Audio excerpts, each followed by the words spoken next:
start the day with GB News.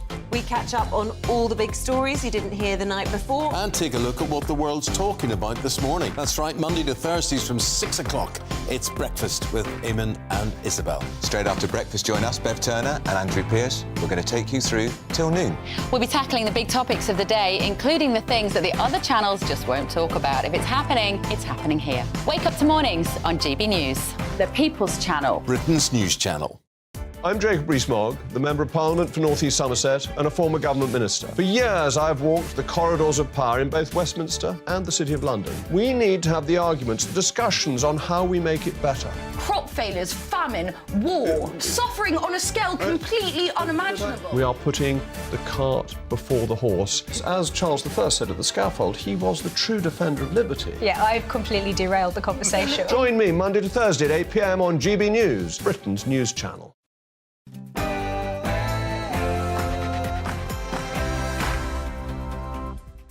Very good afternoon, everybody. It's Patrick Christies here on GB News. It's just gone 3 p.m. I will be with you for the next 3 hours, but here is what's on the menu this hour to kick-start your week. And, of course, we start with this. Suella Braverman has just been heckled big time at the National Conservatism Conference as she desperately tries to ramp up the rhetoric to cut mass migration. We will be going live to that event, so make sure you keep your eyes and ears peeled there because it has kicked right off. In other news, we're also going to be talking as well about Keir Starmer's supposed plan, anyway. Twofold this. The one I'm doing this hour is about whether or not 16-year-olds are essentially too thick to vote or whether or not they should have a political voice. Of course, the other angle to this is going to be on whether EU nationals should be allowed to vote in our general election.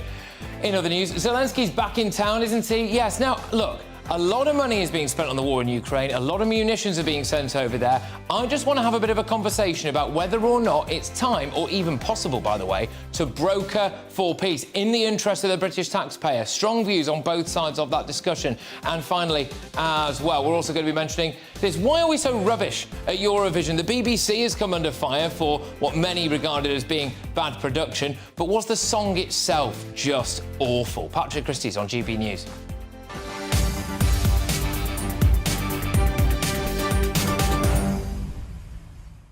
Get your views coming in thick and fast. GB Views at gbnews.uk. In light of these Conservative conferences, fringe conferences that are taking place, is the Tory party splitting? Do you think it's time that the right wing of the Tory party broke off, formed a new party? I also, of course, crucially want your take on whether or not EU nationals and 16-year-olds should be allowed to vote. Some people have called this vote rigging. GB Views at gbnews.uk. Now there are headlines with Tamsin.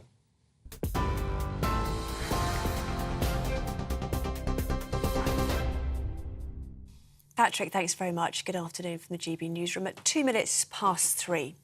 The Home Secretary has defended the government's plan to cut net migration, saying it's not racist to want to control our borders.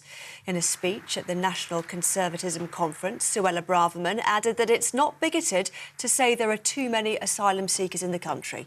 She argued that mass and rapid migration is unsustainable and will be a burden on housing, public services and local communities.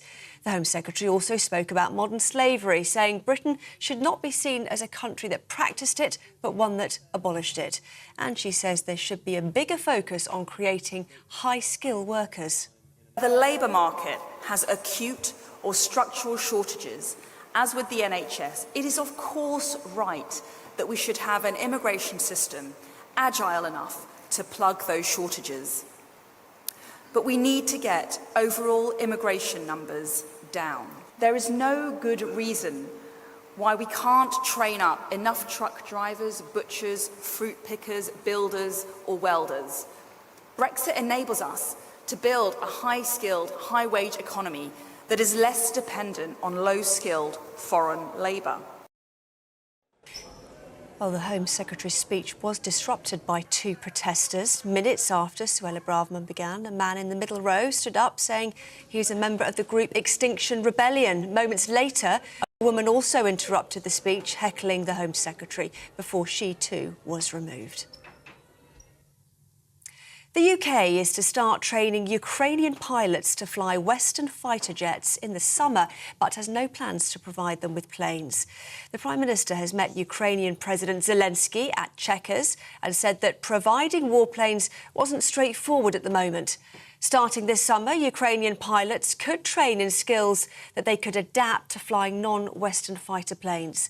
The Prime Minister has compared President Zelensky's wartime leadership to that of Winston Churchill. The meeting comes as the UK has pledged to send hundreds of new long-range attack drones to Ukraine. One thing we will be doing, starting actually relatively soon, is training of Ukrainian pilots, and that's something that we've discussed today. We're ready to implement those plans in relatively short order, which will mean that we're training Ukrainian citizens to become absolutely combat-ready aircraft pilots. President Zelensky said the fighter jets are an important issue for his country's defence. Today we spoke about the jets, very important topic for us. Because we can't control the sky, you know it. So I think you know everything deeply, because we're real partners. Rishi knows all the details, what's going on our battlefield. Thank you very much.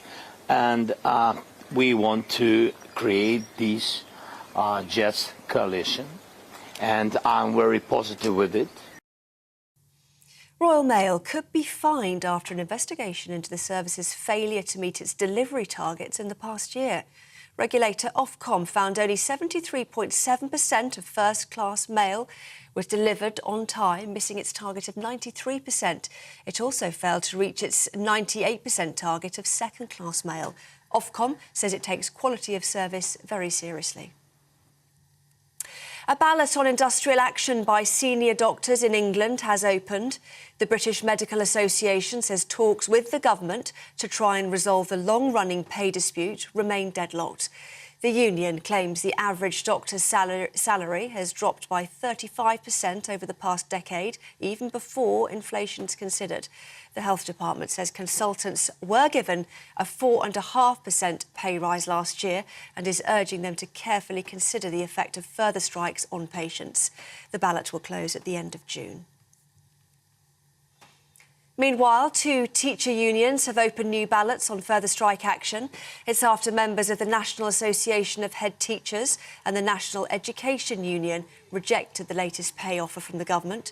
Voting will close at the end of July, with potential strike action to take place in the autumn term.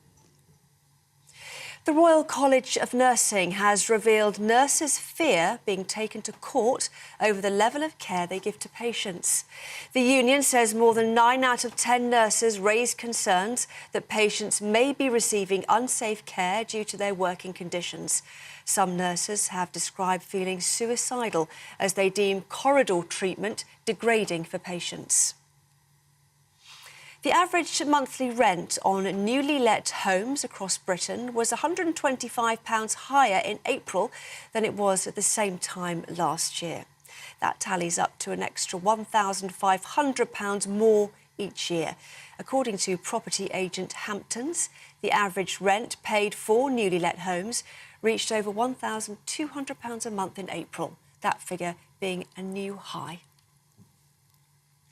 This is GB News. More from me shortly. Now, though, it's back to Patrick.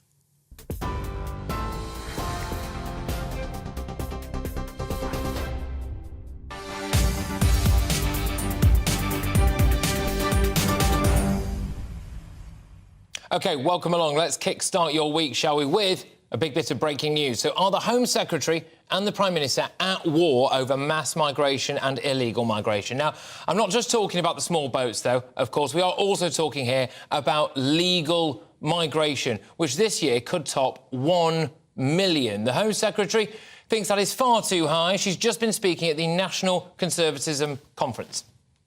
High-skilled workers support economic growth. And where the labour market has acute or structural shortages, as with the NHS, it is of course right that we should have an immigration system agile enough to plug those shortages. But we need to get overall immigration numbers down. And we mustn't forget how to do things for ourselves.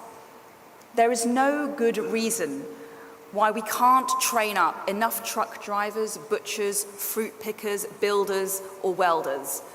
Brexit enables us to build a high-skilled, high-wage economy that is less dependent on low-skilled foreign labour. That was our 2019 manifesto pledge, and it's what we must deliver. And it's not xenophobic to say that mass and rapid migration is unsustainable in terms of housing supply, public services, or community relations. Nor is it bigoted to say that we have too many asylum seekers in this country for whom we have insufficient accommodation. That absorbing more and more people means building more and more homes is another one of those unfashionable facts that the Open Borders Brigade would say means we're starting a culture war.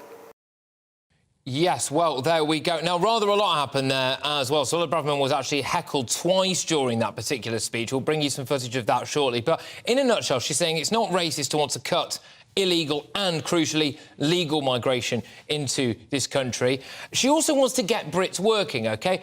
I think there's a bit of a lazy situation going on here, where in order to try to make Britain look a little bit better on a spreadsheet, what they do is say, oh, our GDP is growing. And why is that happening? Well, it's because we're importing a, quite literally, boatload of people every single year. Can we not be a bit more creative about that? Because what would happen if we keep doing this is, some would say, the replacement of British culture, of British society, and that would be lost forever. So is it worth it in the round just to look better on those economic numbers? She also said that the Tories need to be honest about their principles, and that's where I've got a bit of a sticking point with this, because the Conservative Party and Suella Braverman in particular have a habit of talking tough. Priti Patel before her talked tough, and yet here we are again with potential legal net migration of around the 700 to a 1 million mark. Joining us now is political reporter Olivia Rutley, who heard the whole speech at the conference today. Olivia, thank you very, very much. It certainly sounds rather raucous where you are there, which is great to hear.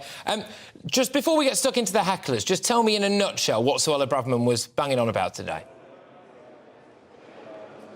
Well, she was saying that she told the large majority of her speech, actually, was talking about her own family, how they came over from Mauritius, built their own life in the UK, how we should be proud of British values, etc. Then right at the end, she started talking about migration, and that was perhaps the crux of the speech. She was saying that, of course, our priority at the moment as a government is to get control of illegal migration, hence the small boats bill, which is going through the Lords at the moment, but we mustn't lose sight of legal migration, which we're expecting to see hit between 700,000 and 1 million this year. Now, bear in mind that last year was the record high before that, and it was just 504,000. And it was quite interesting because it was a bit divergent from what the government's line has been at the moment.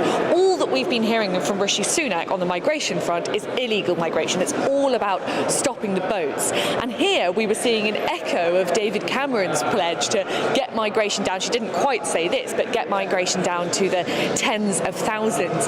Did she have carte blanche from Rishi Sunak to talk about legal migration in the way that she did? It's not completely clear. But there were some who were expecting her to be more critical of the government than she was. So it does seem that just that fragile unity that's keeping the Tory party together is still holding. Olivia, and now just stay where you are if that's all right, because I want to play a little clip, actually, of Suella Braverman being heckled. I believe it happened a couple of times, but as I said earlier, the Home Secretary's speech was disrupted by 2 protesters, and shortly after Suella Braverman started speaking, I believe, a man stood up. Now, he said he was a member of the group Extinction Rebellion. Then moments later, a woman interrupted the speech, heckling the Home Secretary. There's some footage of it now. I'll just talk us through it if you're listening on radio, which is a rather large chap, it must be said, standing up and really shouting as he's being dragged off by people. And Suella Braverman apparently said, is there anyone else? To, you know, massive cheering. And it turned out there was someone else, because then there was another woman who was also removed. So then the speech continued. Of course, it does come off the back of Jacob Rees-Mogg being heckled there earlier. We'll play you a clip of that before. But I'll go back to Olivia now, because, Olivia, you were there for all of this. And so what was that like? And how have these hecklers managed to get in so easily? It seems to be non-stop. Well, it's a very good question how they got in so easily. I mean, the organisers of this event in some ways have done a fantastic job, but it has to be said, I wasn't asked to show my ID when I got here. So perhaps there are a few security issues going on. I couldn't hear a word that the protesters were actually saying. So loud was the volume of hisses and boos from the audience, and so loud was the clapping when Suella Braverman started speaking again. This conference here is, people are calling it sort of the right of the Conservative Party gathering together. They're advancing this agenda called national conservatism, which is all about keeping control of Britain's borders, and there's a lot about the plunging birth rate that we've been hearing today. And it has to be said, the audience, which is, you know, quite a few hundred strong, seems to be very, very much behind this agenda. Suella Braverman could barely get a sentence out without massive amounts of applause, standing ovations from the audience. In fact, her speech ran over by 10 minutes because there was so much applause. So yeah, I mean, the hecklers really didn't get a chance to have their say at all. I didn't realise till I saw it on Twitter what they were even heckling about. Apparently they were climate protesters.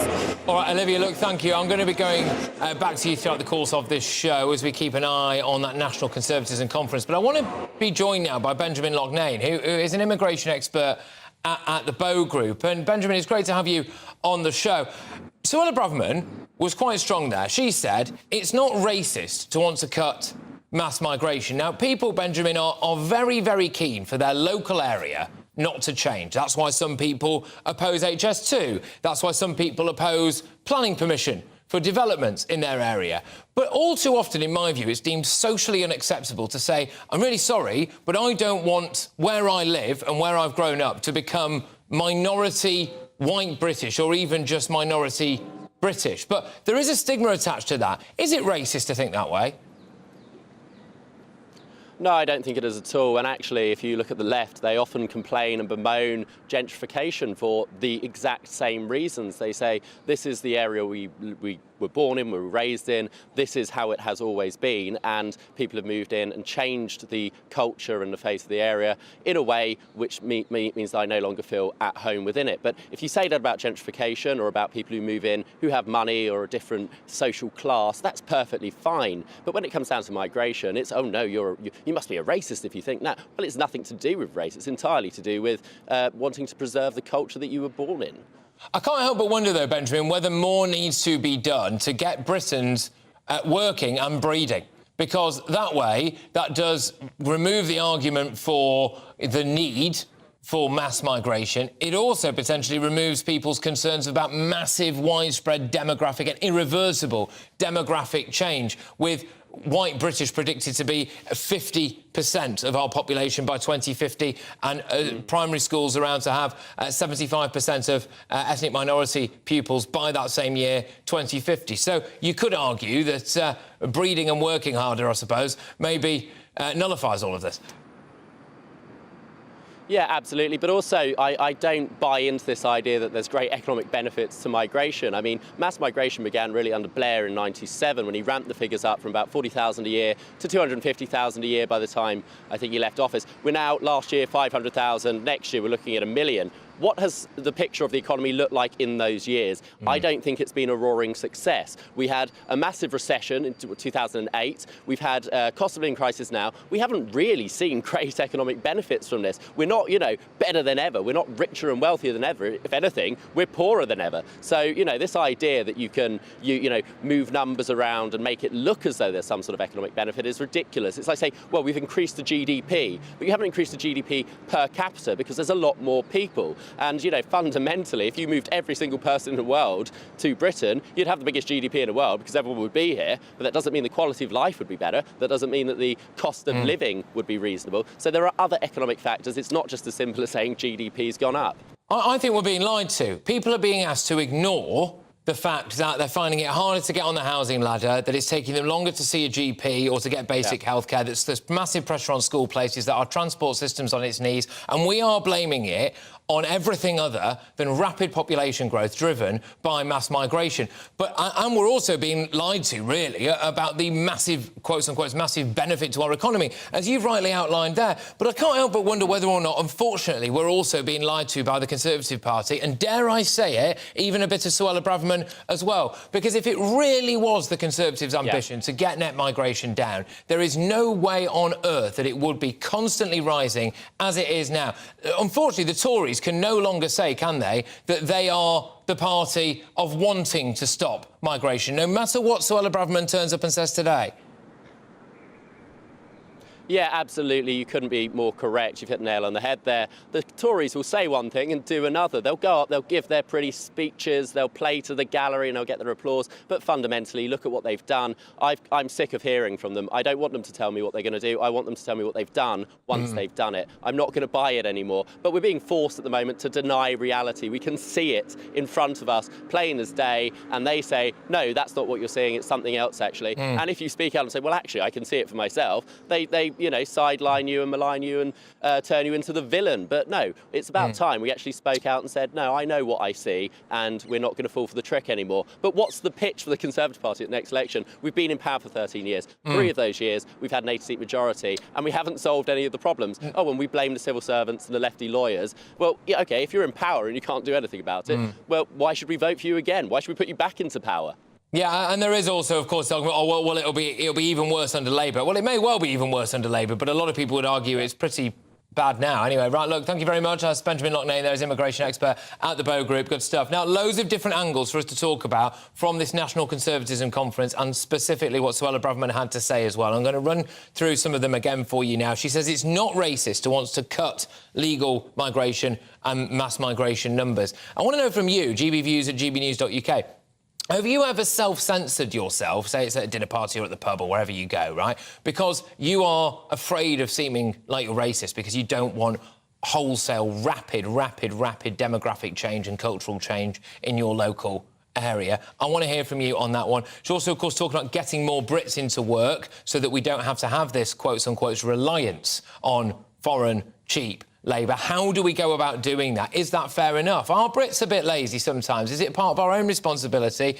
And also she's talked about being honest with their principles. I suspect many of you would like to see Suella Braverman and the Conservative Party have more actions, not just words. But we have already talked about Suella Braverman's speech being disrupted by protesters. She was heckled twice during that. But a little earlier in the day, former Brexit Secretary and GB News presenter Jacob Rees-Mogg was also heckled at this National Conservatism Conference.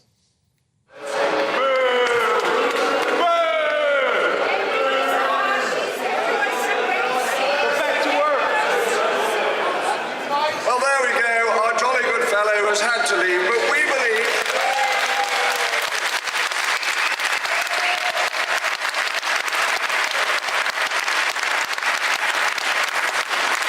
believe in freedom of speech, so he can have his National Loonies Conference next week, and he can see how many people he gets to come along.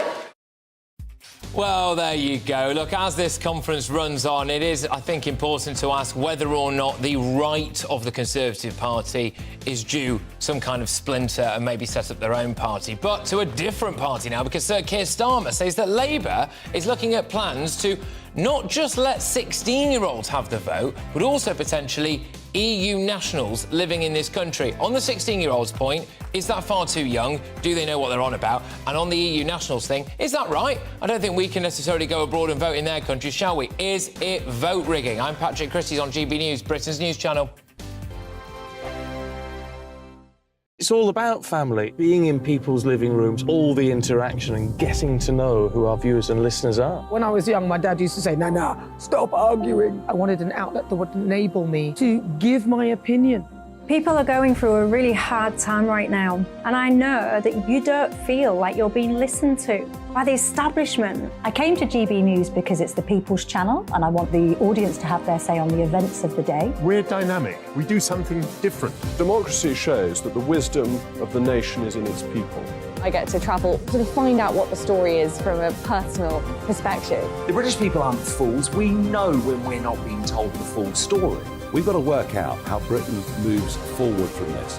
It's the best country in the world. The establishment had their chance. Now we're here to represent your views. Britain's watching. Britain's watching. Britain's watching. We're proud to be GB News. The People's Channel. Britain's news channel. The Jubes & Co, we tackle the issues of the day with real, robust debate, both sides of the fence, battling it out with me in the middle with my forthright opinions and views. And often really interesting things happen because you start with a position and then by the end of the debate you find actually, well, I might not have thought about that one. What we need in this country is 2 new political parties. You should maybe think about doing a 2024 calendar. I'm Michelle Dewberry and I'm keeping you company right through until 7 o'clock this evening. GB News, the People's Channel, Britain's watching. Join us every night on GB News at 11 p.m. for Headliners, which is 3 top comedians going through the next day's news stories, which is exactly what you need, because when the establishment has gone crazy, you need some craziness to make sense of it. So join us 11 p.m. every night on GB News, the People's Channel, Britain's news channel. Join me, Camilla Tominey, on Sunday mornings from 9:30, taking the politicians to task and breaking out of SW1 to see how their decisions are affecting you across the UK. Bursting the Westminster bubble every Sunday morning, only on GB News, the People's Channel. Britain's watching. I'm Andrew Doyle. Join me at 7 o'clock every Sunday night for Free Speech Nation, the show where I tackle the week's biggest stories in politics and current affairs with the help of my 2 comedian panellists and a variety of special guests. Free Speech Nation, Sunday nights from 7 on GB News, the People's Channel, Britain's news channel. I'm Mark White. As GB News Home and Security Editor, I cover those key issues that are so important to you. Our authorities, our communities doing all they can to combat violent crime. With the public services under unbearable strain, why are we still failing to control our borders? Defence, the first priority of any government, has been continually hollowed out. Can we trust our politicians to protect the armed forces? Join me, Mark White, on GB News.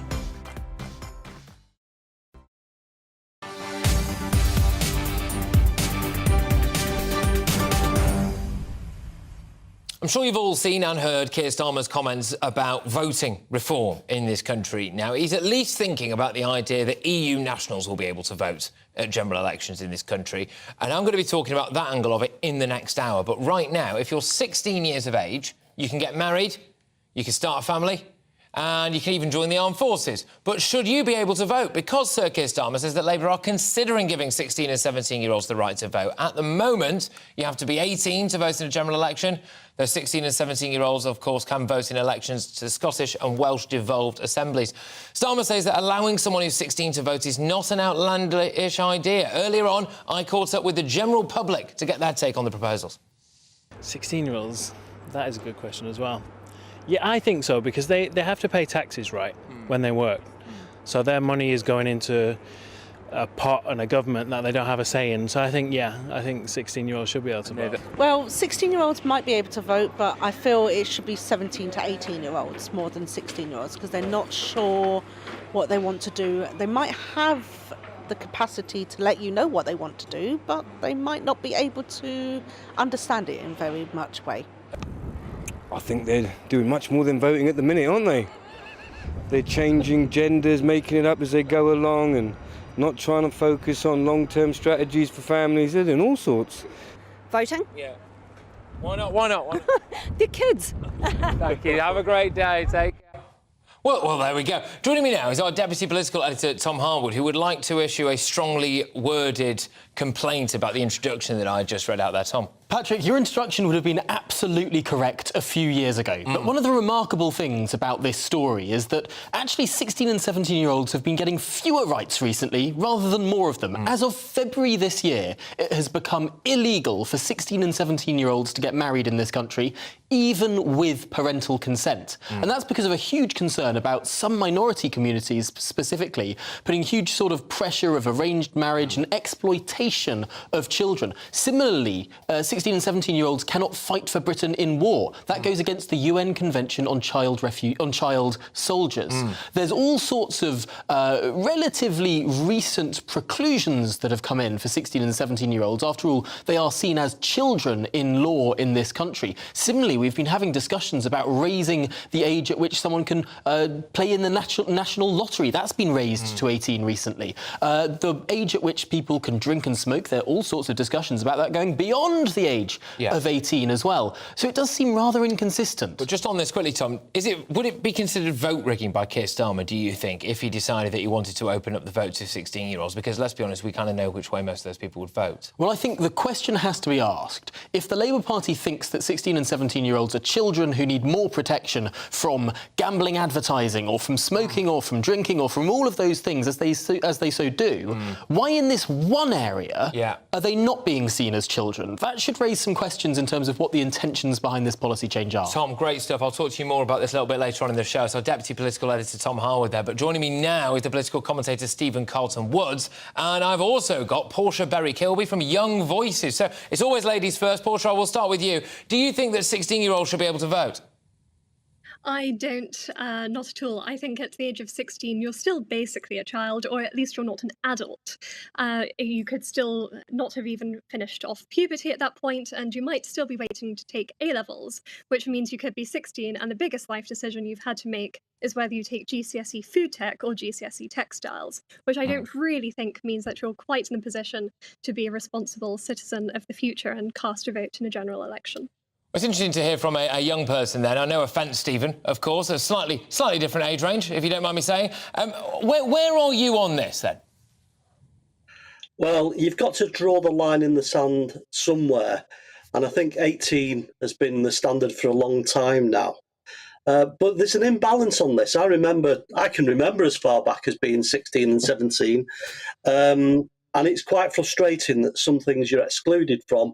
But even go back further than that, 14-year-olds having to pay adult prices and adult fares.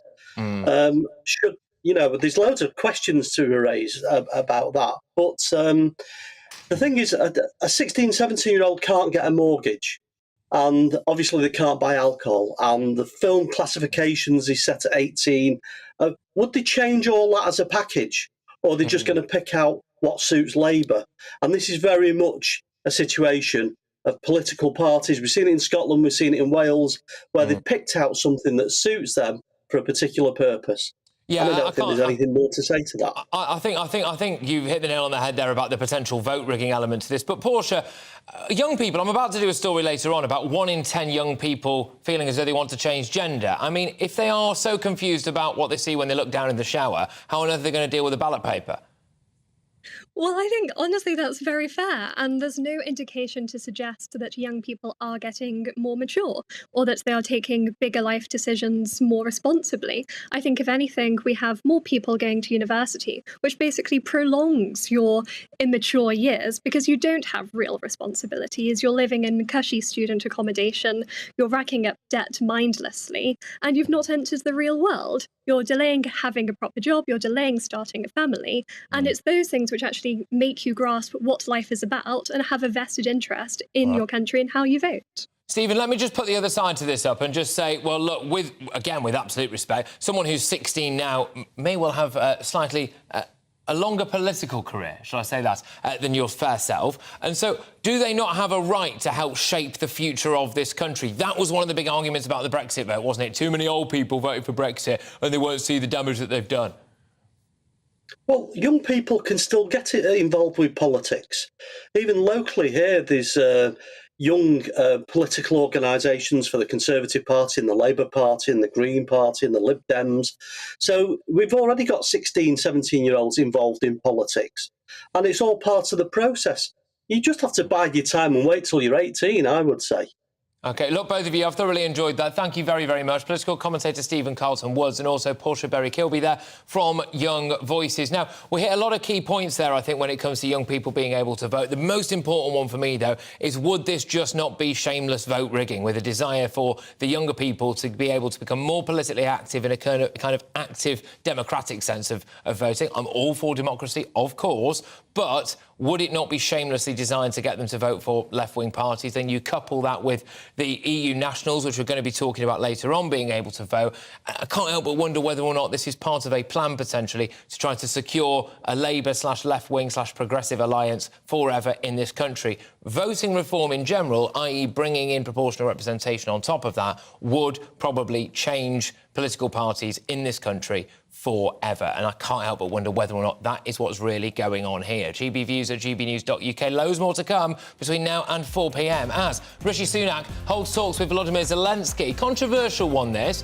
I'm going to ask, for how much longer can we keep funding this war? Is it time now to push for peace?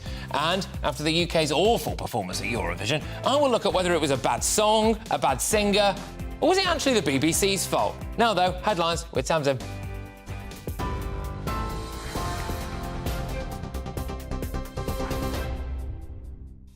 Patrick, thanks very much. Here are the headlines at 3:33.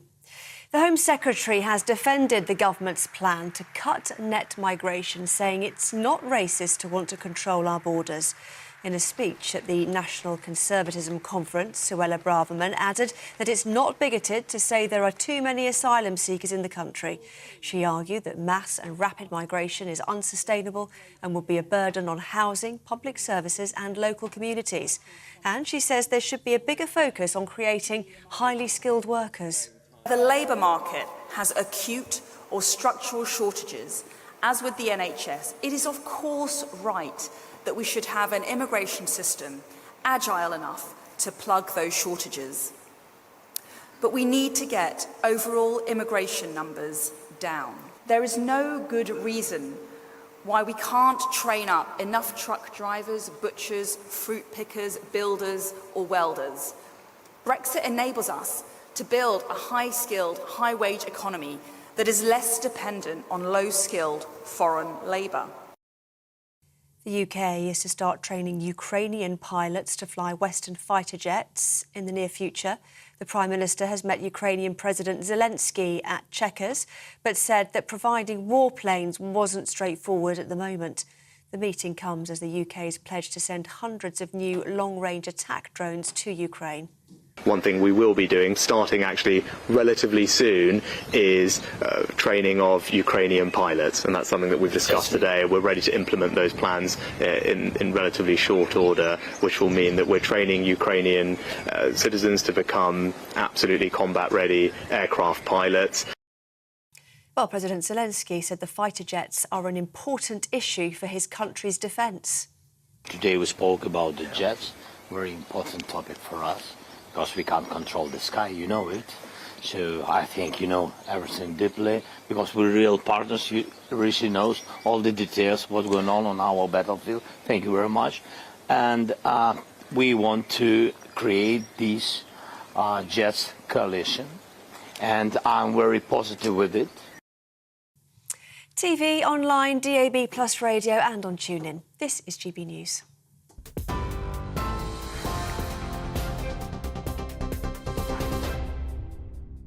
Direct Bullion sponsors the Finance Report on GB News for gold and silver investment.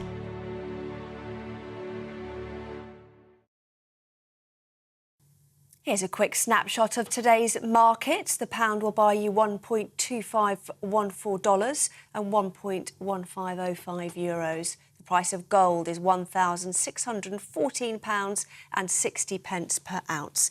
And the FTSE 100's at 7,763 points. Direct Bullion sponsors the Finance Report on GB News for gold and silver investment.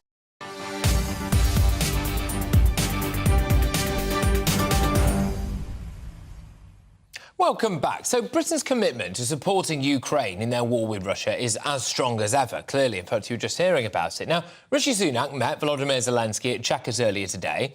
The Prime Minister said that we will train Ukrainian pilots to use different kinds of aircraft. The UK, these are the important figures here.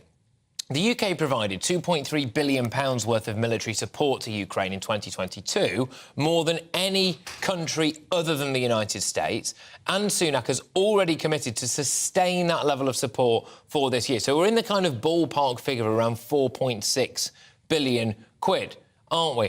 And when it appears to be a little bit of a stalemate at the minute, and you see footage anyway of munitions being blown up and munitions dumps being blown up, whether it's our supplies or whether it's from the United States or whether, of course, it's Putin's as well. And you really just consider the massive scale of the cost that's going on right now. That's obviously without considering the human suffering, don't get me wrong, but the massive scale of the financial burden on mostly the West that it is taking to sustain this level of conflict. I just wonder whether or not at some point we're going to have a conversation about how long this can go on for. And in fact, I want to have that conversation now, really, because I'm joined by a Ukrainian Parliament advisor. It's Mykola Volkivsky. Thank you very, very much for joining me. It's great to have you on the show. Is there any chance of peace talks anytime soon so we can stop the fighting, stop the loss of life and stop the expenditure of weaponry?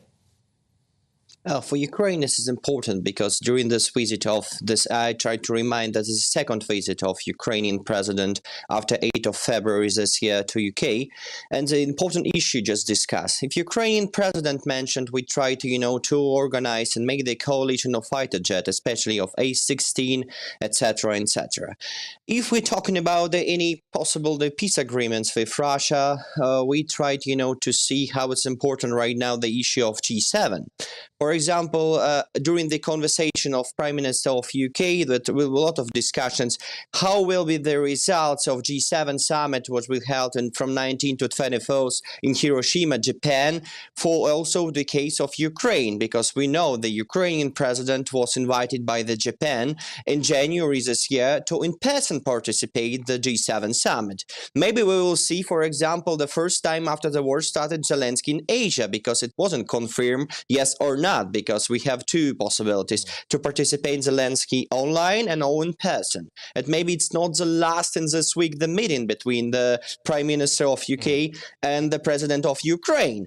But of course, it's after the Italy, Vatican, Germany and France, it's the position and the conversation with Prime Minister of UK, it's most important for Ukraine right now.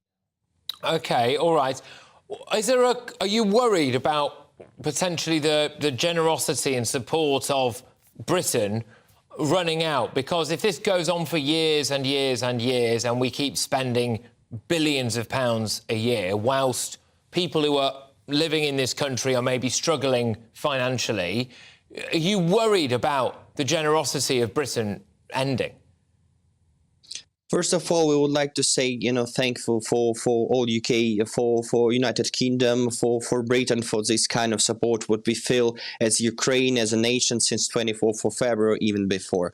For us, it's so important. We know as we also, you mentioned, that the Ukrainian people have suffered. The Ukrainian people don't, spend when receiving those money for anything. The Ukrainians are still fighting against the aggressor country, which entered our country after 24th of February. For this reason, we can, the one side, to understand that the whole entire nation to help Ukraine right now. And thank you for continuing this kind of support for Ukraine. We so appreciate for this. And we are, when Kay easily say that we also continued our fights against Russia.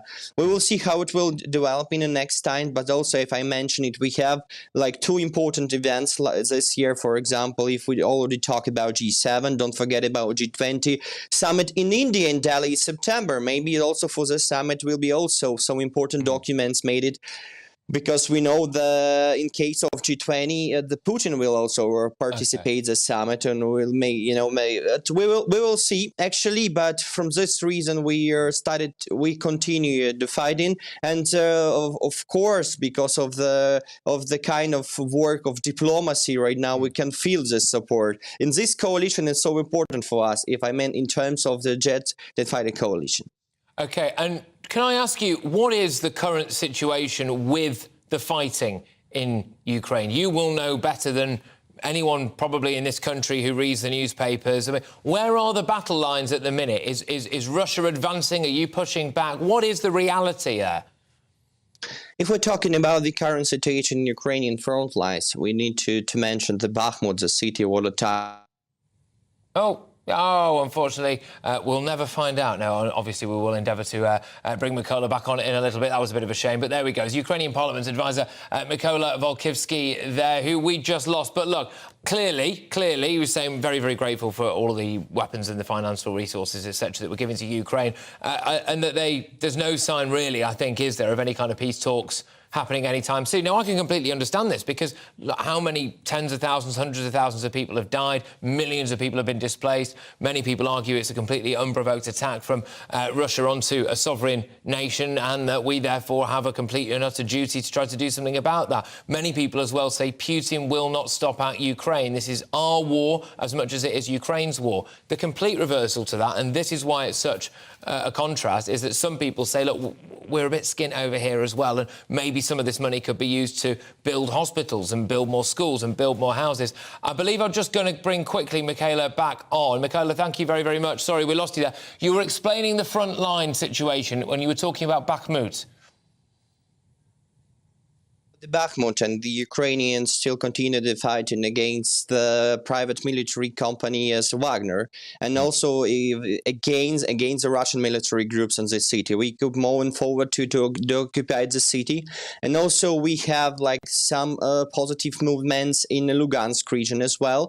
If we're talking about the whole entire situation, you heard maybe it was some attacks in the Russian territory against helicopters and against the fighting jet in Russia. It's happened 2 days from now. But also we're still fighting. We control the situation. Our Ministry of Defense working a lot, and we still continue to fight against Russia. Look, thank you very much. Great to have you on the show. That's Mykola Volkivsky there. And I just think it's worthwhile on this as well. GBviews at gbnews.uk to just express the range of opinion on this. Helen's been on. Says, Patrick, I don't agree that all of our money should be going over there. It's time to cut back. Then Mark immediately emailed above, Patrick, no peace. From Mark. So it is very, very split, and it's an interesting tightrope to walk this. When you look at the financial resources that are being pumped into Ukraine, and many people think rightly so, do not get me wrong, but is there a point coming maybe in a year or 2 years when we have to look at it and go, well, financially, can we continue to afford this? Or is this just something that you go, look, write a blank cheque, get this sorted? It's a hot topic. We're going to keep talking about it. GBviews at gbnews.uk. But bit lighter, I think, now. The UK had a shocker in the Eurovision Song Contest, and basically every single year apart from last year, this script could have still been written for that, couldn't it? But we finished next to bottom. Wasn't quite nil point, though, but was the song that bad? Was the performer that bad? Or did the BBC sabotage our chances? I'm Patrick Christies on GB News, Britain's news channel.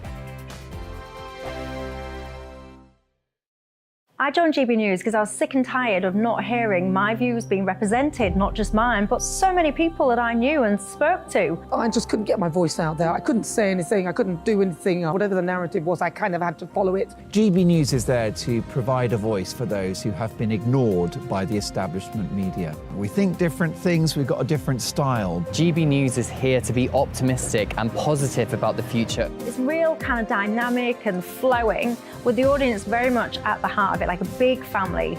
Here at GB News, we talk about the things that matter to you. Hearing the voices from right across our towns and cities, especially our towns. All sides of the argument represented with a heavy dose of opinion.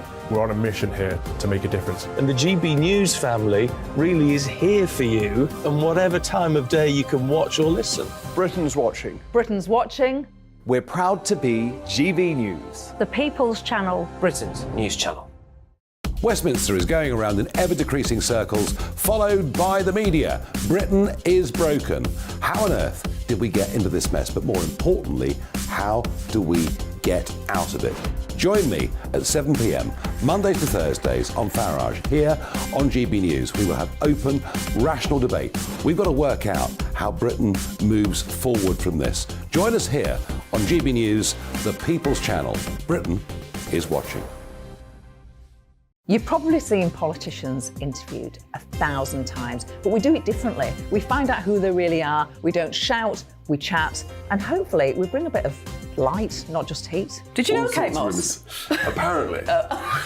Do you have a pair of jeans or a pair of jeans? No, of course I don't. What would I do with them? My friends are like, oh my God, what's she doing now? Join me every Sunday at 6 for Gloria Meets, only on GB News, the People's Channel, Britain's news channel. I'm Simon Evans. Join me on GB News for Headliners at 11 p.m. What's the scoop? I'll be joined by two of the country's top comedians. That's right. As we take a look at tomorrow's newspapers tonight. We're going to get into trouble. If it's a big story, we'll be covering it. Spill some tea on him. There we go. But we'll also have some fun. I wouldn't stick up a bank. My father didn't love me. So anyway, Headliners every night from 11 on GB News, the People's Channel, Britain's news channel. Monday to Thursday, 9 p.m. till 11 p.m. Join me, Dan Wootton. I'll bring you the sharpest takes and hottest debates. Do you not believe in prison? I don't believe in prisons. I'm completely stunned. I guarantee you there'll be no spin, no bias, no censorship. I actually was personally quite offended by it. And no reason to go to bed. So I guess they've always been quite woke. That's Dan Wootton tonight on TV, radio and online. Monday to Thursday from 9 p.m. till 11 p.m. on GB News. The People's Channel, Britain's news channel.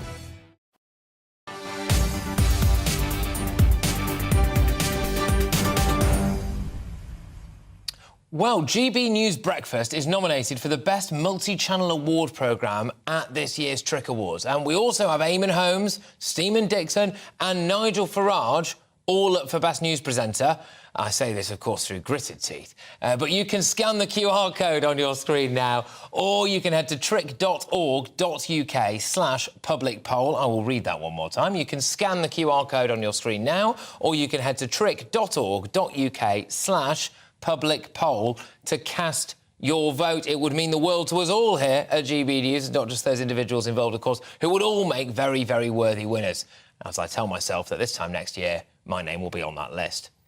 Anyway, Liverpool hosted a great Eurovision party on Saturday, but for the UK's contestant, it was a bad night. May Muller, well, she got mullered, didn't she? She finished second bottom with her entry, which was called I Wrote a Song, and many people wish she hadn't bothered. But the BBC came in for criticism after some viewers complained that they could barely hear Muller over the music, and she was overshadowed by her backing singers and dancers. I'm joined now by Dave Wibberley, who's the head of management at the Liverpool Institute for Performing Arts. Thank you very much. Why are we rubbish? We're not rubbish. We're excellent. Britain is a centre of pop excellence. Liverpool is the universal centre of pop music. And yeah, the British entry was very good, but frankly, there were better pop songs. You know, it was a very good pop song, and the streaming figures show that, and the radio plays show that. But I think it was a really good table of entrants this year, particularly in that kind of pop area. Personally, the best pop song of the whole Eurovision 23 for me was Denmark, and they didn't even get to the final. So we know it's Eurovision. You can't judge it by the actual result, and everyone did really well. OK, all right. Some people have been saying that they felt as though that the sound was a bit off as May Muller was performing. Maybe the show itself wasn't the most engaging. Your views on that? The sound was definitely peculiar, because the sound all through the evening had been excellent, both in the arena and on the screen, and I was between two. And when May came on, you wondered whether there was an issue with the microphone, because her vocal was so low in the mix, particularly in the verses. So it didn't have that impact. I think the show was really great. I do think the sound impact on it. It didn't make the same impact as some of the other artists were able to. So something was, whether it was May's performance or a technical glitch, we don't know. But yeah, it definitely didn't have that pizzazz that you'd want on the night. That is why some people have been saying that the BBC's to blame for our poor performance. Where do you stand on that? Blame the BBC for lots of things, but I don't think you can blame them for our performance at Eurovision, because the BBC and everybody involved in Eurovision did an absolute outstanding job. It was a fantastic performance right across the board. The show was amazing. The broadcast was great. The presentation was great. I don't think Britain as a nation, Liverpool as a city, the BBC as an institution, in terms of Eurovision, they didn't put a foot wrong.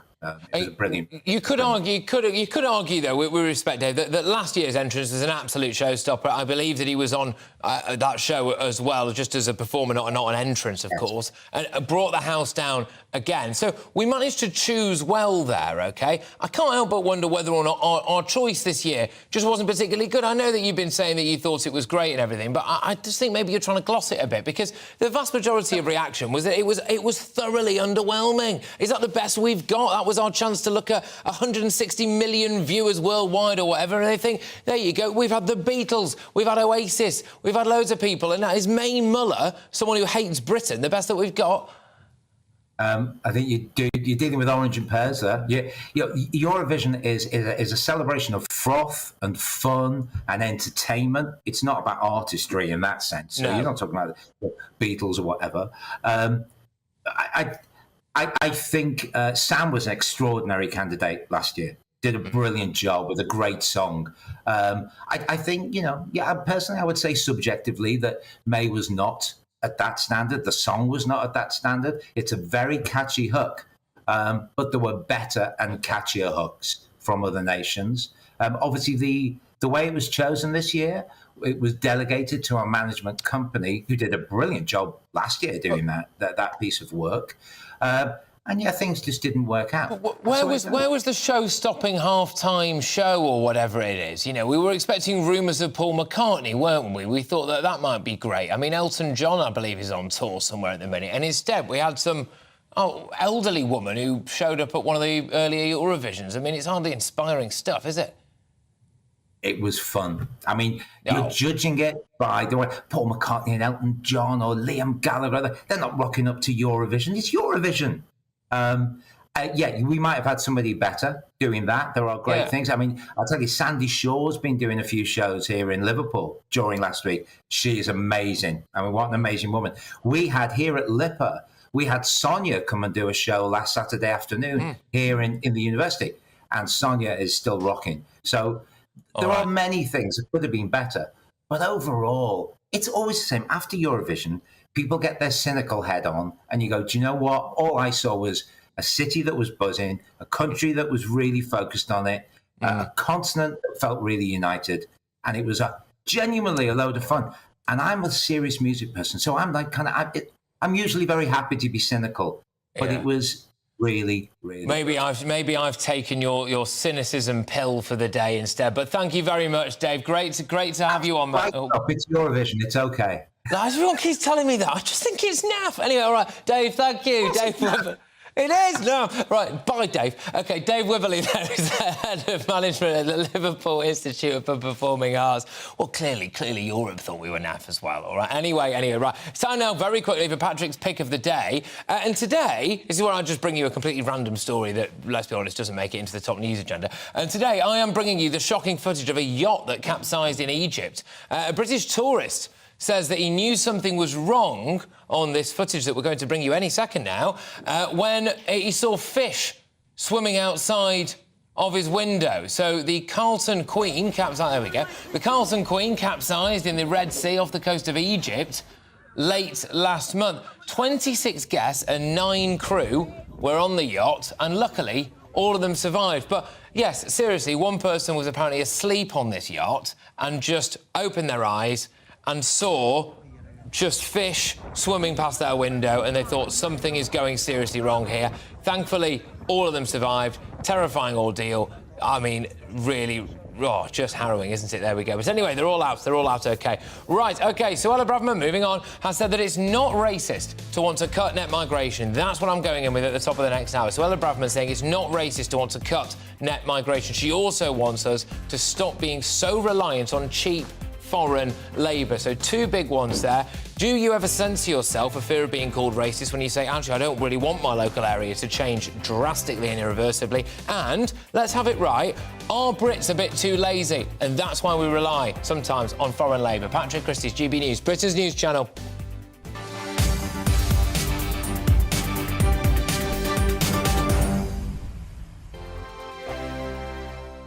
Monday to Thursday nights on GB News. At 6, it's Dubes & Co. 7 o'clock, Farage. At 8, join Jacob Rees-Mogg. And at 9, Dan Wootton Tonight, followed by Headliners. On TV, radio and online. This is GB News. First and foremost, I'm a GB News fan, and I was before I was working here. Just love the fact that we're asking the questions that a lot of establishment media won't ask. With a bit of a twist, we not only want to inform you, but we want to keep you entertained. It's worth the drive because you get in and the team's all ready and waiting, they're itching to go, and it's a proper little family. GB News is the People's Channel. It's the audience that makes the programme sing. We're giving our viewers and our listeners a voice. I see the thousands of your letters, tweets, emails, you name it, coming in. Britain is broken. How on earth did we get into this mess? But more importantly, how do we get out of it? The establishment had their chance. Now we're here to represent you. It's time for something different. It's time for GB News. I'm very patriotic. I believe in Britain. Our best days lie ahead. Britain's watching. Britain's watching. Join us here on GB News. The People's Channel. Britain's news channel. Join me, Patrick Christies, Monday to Friday, 3 till 6. We tackle the day's news agenda like you've never seen before. It's high tempo, high octane, the most controversial topics, and the best guests. You will not be able to take your eyes and ears off it. I'm not afraid to ask the questions that you really want answered. 3 till 6 p.m, Monday to Friday on GB News, the People's Channel, Britain's news channel.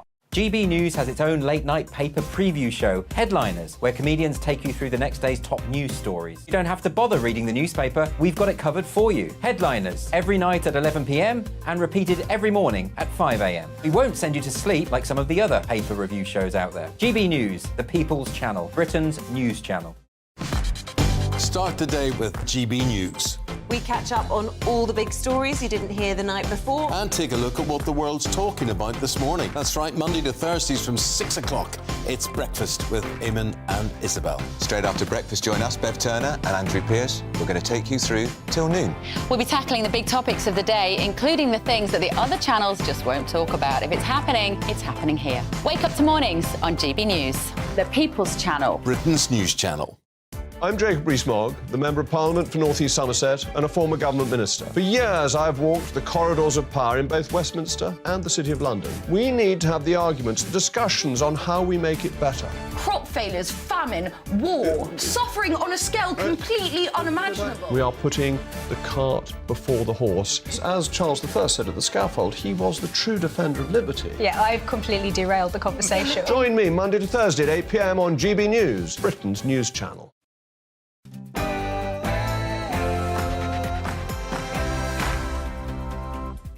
Very good afternoon, everybody. It's just gone 4 p.m. and you're with me, Patrick Christies, on GB News, and I've got an absolutely massive hour coming your way. Let's start with this. Is Keir Starmer trying to rig elections by proposing that EU nationals and 16-year-olds would be able to vote in our general elections? Would that just shamelessly be a way of securing Labour's position in Downing Street for years to come? Moving on, we're also going to be talking a lot about this today. Is it time to give peace a chance, try to broker a peace deal between Ukraine and Russia? I understand a lot of people say no, morally, and B, also, it's just not possible. But it is costing us a heck of a lot of money to keep arming Ukraine. And Suella Braverman, this is a big one for us. She says it's not racist to want to cut migration. And I think it's about time, is it not, that a Home Secretary said this? How do you feel about what she's had to say when it comes to that? Or is she just talking tough and doing nothing? Finally, as well, lots of drama over at ITV, isn't it? So Philip Schofield, he's brought the lawyers in, he's brought the PR in. Holly Willoughby, she's brought the PR in. Apparently it's non-speaking behind the scenes and very, very awkward on air. What on earth will happen to Holly and Phil? Patrick Christies on GB News.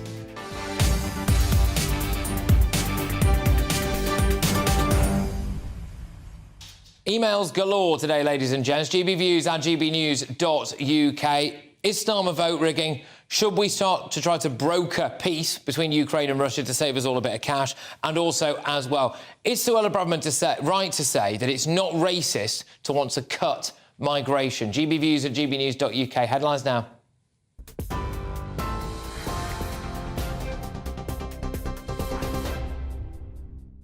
Patrick, thank you. Good afternoon. The top story on GB News today, the Home Secretary has defended the government's plan to cut net migration, and she has said it's not racist to want to control borders. In a speech at the National Conservatism Conference, Suella Braverman added that it's not bigoted to say there are too many asylum seekers in the country.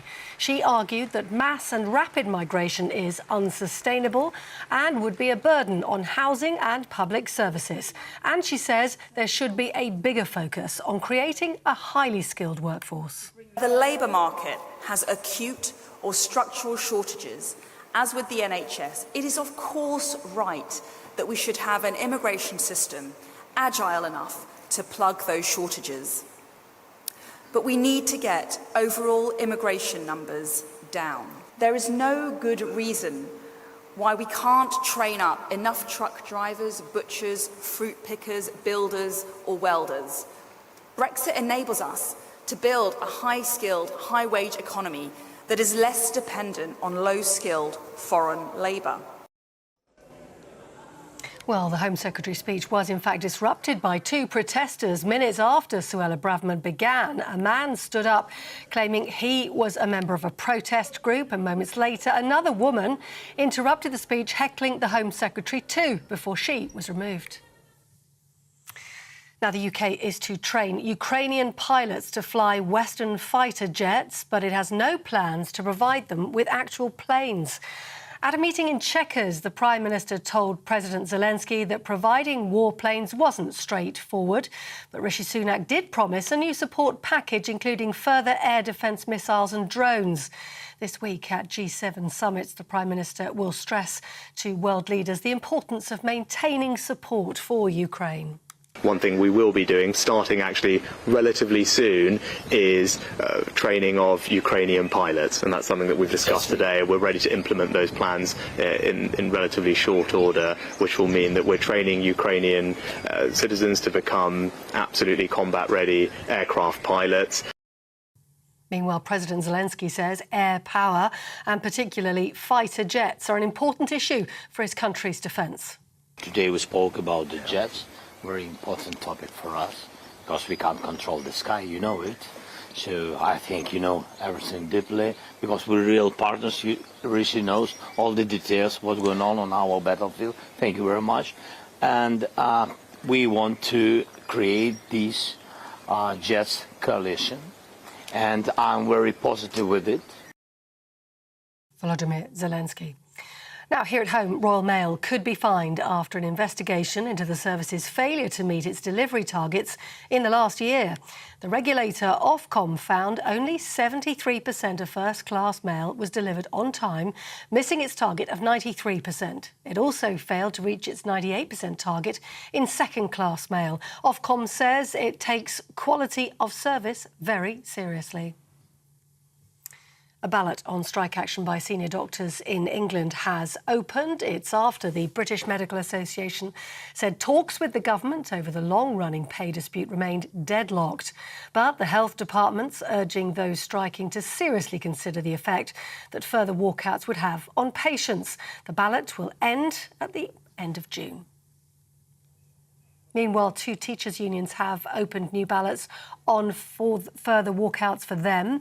That's after members of the National Association of Head Teachers and the National Education Union rejected the latest pay offer from the government.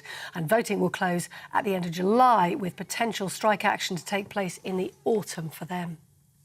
The Royal College of Nursing says nurses fear being taken to court over the level of care they give to patients. The union says more than 9 out of 10 nurses raised concerns that patients may be receiving unsafe levels of care due to their working conditions. Some nurses have described feeling suicidal as they deem corridor treatment degrading for their patients. The average monthly rent on newly let homes across Britain was £125 higher in April than it was at the same time last year. That tallies up to an extra £1,500 each year more. According to the property agent Hamptons, the average rent paid for newly let homes reached over £1,200 a month in April, that being a new high. You're up to date with the latest news stories on GB News. Now, more from Pat.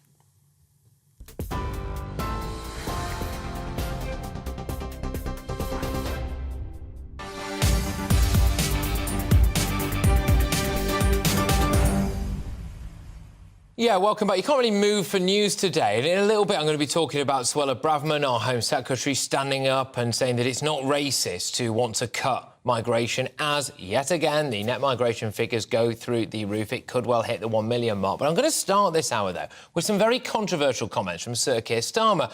The Labour leader says that it's, quote, common sense to allow EU nationals who have worked in the UK for years to vote in a general election. So Starmer says it feels wrong that people who have contributed to Britain's economy and raised their children in the country cannot vote. But Conservative Party chairman Greg Hands has accused him of attempting to rig the election to rejoin the EU. And I wonder if there's some truth in this. If Starmer allows EU nationals to vote in our elections here, would that inevitably lead to Britain rejoining the European Union? Would it go a long way to helping to secure left-wing pro-EU parties in positions of power in this country for a long period of time? You couple that with allowing 16-year-olds to vote, and we all know which way the vast majority of them vote, don't you? And I just can't help but wonder whether or not this is shameless vote rigging. Earlier today, I took to the streets to see what the general public thought of all of this. Would EU nationals and non-British citizens be able to vote over here in general elections? That is a good question. I think if I was abroad, living, I'd want to be able to vote. So flip that, yeah. If they live here, yeah. Oh, yes. I mean, if they're going to live here long term, I guess it makes sense. But for short term... Yeah, I think they should, no? Even if they're not going to stay here permanently? See, that's a good question. If they're not going to stay here permanently, should they be... Well, we have the elections every 4 years, don't we? So then the phasing out of the opportunity for someone else to make policies in the next 4 years should effectively accommodate for immigrants going back to whatever. Well, I wouldn't have thought so. You're not part of the EU, you are? No. No. So why would you allow people who aren't part of your country to vote in your elections? Well, there we go. OK, so the general public, or a rather small cross-section of them, have spoken, and it was a mixed bag. But for the more granular detail on this, I'm going to go to our Deputy Political Editor, Tom Harwood, who joins me in the studio. Tom, is it shameless vote rigging to allow EU nationals on top of 16-year-olds, which we spoke about last hour, to vote in general elections here? Well, it's interesting because there are some parts of the country where EU nationals can vote in certain elections. It's a relatively recent thing, but in Scotland, the SNP legislated to allow EU nationals to vote in Scottish parliamentary elections, and similarly the case is now in Wales. That's only in the last few years that that's happened, but people are raising an eyebrow at this because these are people that tend to cephalogically vote more towards the Labour way of things and are concentrated in the south-east of England predominantly. We've seen some stories over the weekend about how this might tip the balance in constituencies like Uxbridge and South Ruislip, which happens to be the constituency of Boris Johnson. Yeah, exactly. But let's just say as well that one party, we bring this in, EU nationals can vote in our elections, and there's somewhere in the region of around 3 million of them are. 3.4 million. I believe, right, 3.4 million of them. And then a party stands and goes, on my ticket, in my manifesto, is a second EU referendum. And all those people can vote in it. Oh, I'm sorry, but that is vote rigging for us to rejoin the EU, isn't it? It could be perceived as that. However, we can't presume that all 3.4 million EU citizens with settled status in Britain would be of one mind. Of course, there are some EU citizens who dislike the EU. Of course, there were 17.4 million EU citizens who disliked the EU when the United Kingdom was a member of the EU. So we can't necessarily presume that, although it's fairly likely to say that that would tip the balance in some sort of way. The interesting point here, though, is that almost no other country in the world is considering doing this. Yeah. If I wanted to move to America and work there and work under a green card, I wouldn't be allowed to vote in US elections. Now, if I became a naturalised citizen, I would be able to. And similarly, if an EU citizen wants to move to the UK, they can't vote in general elections as things stand unless they choose to become a citizen, which is a path open to them. So you do raise an eyebrow at this because if an EU citizen wants to vote in a UK election, what they need to do is become a citizen. Now, that's not the easiest thing in the world, but it's not the hardest thing in the world either. So you could argue that if this comes in, one of the few demonstrable things that we have done with our newfound independence as Brexit Britain would be to allow EU nationals to vote in our elections. We could have done this as members of the EU, of course, but the interesting thing as well is that UK citizens can't vote in French elections if we were to move, or in Italian, or in Spanish, or in German elections. So It is a bit of an inconsistency there, and it does, of course, feed into this package of measures that we heard about from the Labour Party over the weekend, lowering the franchise to children and extending it to foreigners. It's an odd sort of mix. And if they were in power as well, what would the chances be that they might try to do away with first past the post and introduce something like proportional representation and therefore potentially secure power for their kind of ideologies for decades to come? That is a question that has been raised. However, when we're talking about PR, we need to remember that it was only as recently as 2015 that a coalition of right-wing parties actually got a majority of the vote. If you add up the Northern Irish Unionists, UKIP, which was riding at its highest point then, and the Conservative Party, in 2015 that would have delivered a right coalition. So I don't think it's right to say that a proportional system would always deliver a left-wing government, but it is right to say it would always deliver a government of a murky backroom deal, with parties doing the negotiations to deliver the coalition agreement after the election. The advantage of first past the post is, although every party is a coalition in a way, you get to see the manifesto before the election and know the offering of a majority government before the election. With PR, you'd only know that afterwards. Yeah, fascinating. Tom, thank you very much, as ever. Tom Harwood there, our Deputy Political Editor. I'm going to bring in now Jonathan Gullis, I believe, who is a Conservative MP. Thank you very much for joining me, Jonathan. Great to see you. Is this an attempt at vote rigging by Keir Starmer? Well, look, Patrick, of course it is. This is some idea Keir Starmer cooked up with his Camden comrades, his North Islington chums, deciding how to Ramon all day long and basically bring Brussels via the back door. This is essentially, a shameless attempt to not only try and secure what he would believe would be some sort of left-wing progressive government, something that should terrify all of us, to be perfectly frank, but also a way of trying to long-term rejoin the European Union. And the British public see it for what it is. And I'm just gobsmacked that Keir Starmer thinks that this is something he's going to sell in Stoke-on-Trent, especially when one of his parliamentary candidates was begging, he said in a tweet, to London and the South to save him from Brexit, despite being in the Brexit capital of the United Kingdom. I can't wait to call out the hypocrisy. Jonathan, is there a concern for what something like this might mean for the Conservative Party, though? A lot of people with, I'm going to say, proper Conservative values are maybe already quite concerned about the direction of travel in the Conservative Party. And if we had a system whereby EU nationals could vote and 16-year-olds were able to vote, the Tories would probably have to start pandering to those people more, and that would mean, I suspect, a softer Tory party. Well, look, I think the Conservative Party is on the right track. Let's not forget, this illegal migration bill is extremely tough legislation, something that no other government has been brave enough to do before. And Rishi Sunak and Suella Braverman deserve full credit for doing that. And this is, of course, a government as well that's working tirelessly to halve inflation, grow the economy, reduce debt, and cut NHS waiting lists, as well as stopping the boats. And I think, therefore, that we understand the people's priorities. And as you say, it's the Labour Party that want to pander to the woke nonsense that's sadly peddled too often in our education system, and as well as obviously undermining the very British values that we're proud to adhere to on the Conservative benches. Well, why shouldn't someone who has lived here for 10 or 20 years and has paid tax here and maybe started a family here, why shouldn't they be able to vote in our general elections just because they happen to be, say, Spanish or French? Well, as you heard from Tom earlier, Patrick, they can. Oh, I think we've just lost Jonathan. We'll go back to Jonathan, though, in a matter of moments. I'm sure we will resurrect him, won't we? But there we go. Lots of pertinent questions here, aren't there, really? And it is an interesting point from Tom, actually, to mention that when we do think of coalitions, a lot of the time it's easy, isn't it, to think of them being the kind of rainbow coalitions from left-wing progressive parties. That is not always the case. As Tom said, 2015, of course, the majority of the votes there were to parties that lent to the right, and I think that is something that's worth noting. I can't help but wonder whether or not this would change the game, though. So if we had that kind of potent combination of Keir Starmer Labour victory at the next general election, which then implemented EU votes for EU nationals and then implemented votes for 16-year-olds and then, dare I say it as well, implemented something like proportional representation, I suspect that would add a bit more weight and a bit more heft to the idea that there would be a left-wing coalition non-stop. Another thing that Jonathan Gullis was talking about earlier on, and I can bring him back up now. Jonathan, thank you very much. Great to have you on. Sorry about that. OK, so why shouldn't someone from Spain who's lived here for 20 years vote in our elections? Go on.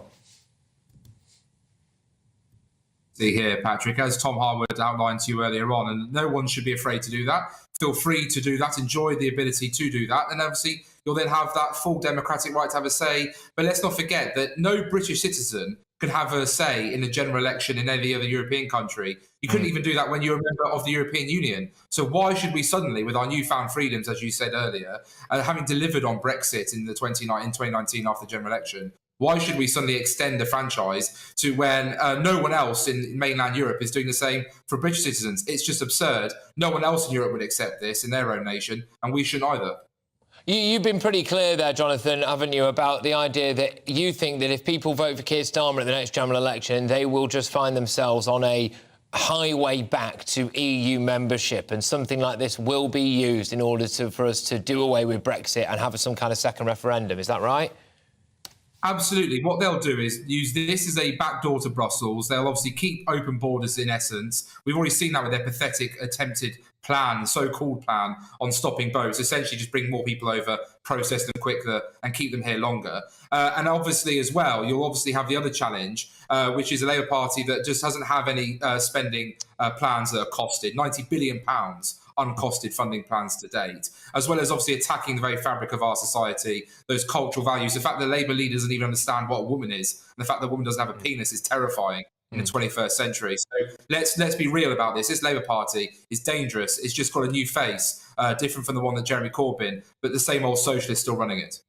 Jonathan, just talk to me a little bit about something you were alluding to there, which is about British culture and these absolutely staggering predicted net migration figures of up to 1 million. And that's just the legal stuff. That's just the people who we know are here, for a start.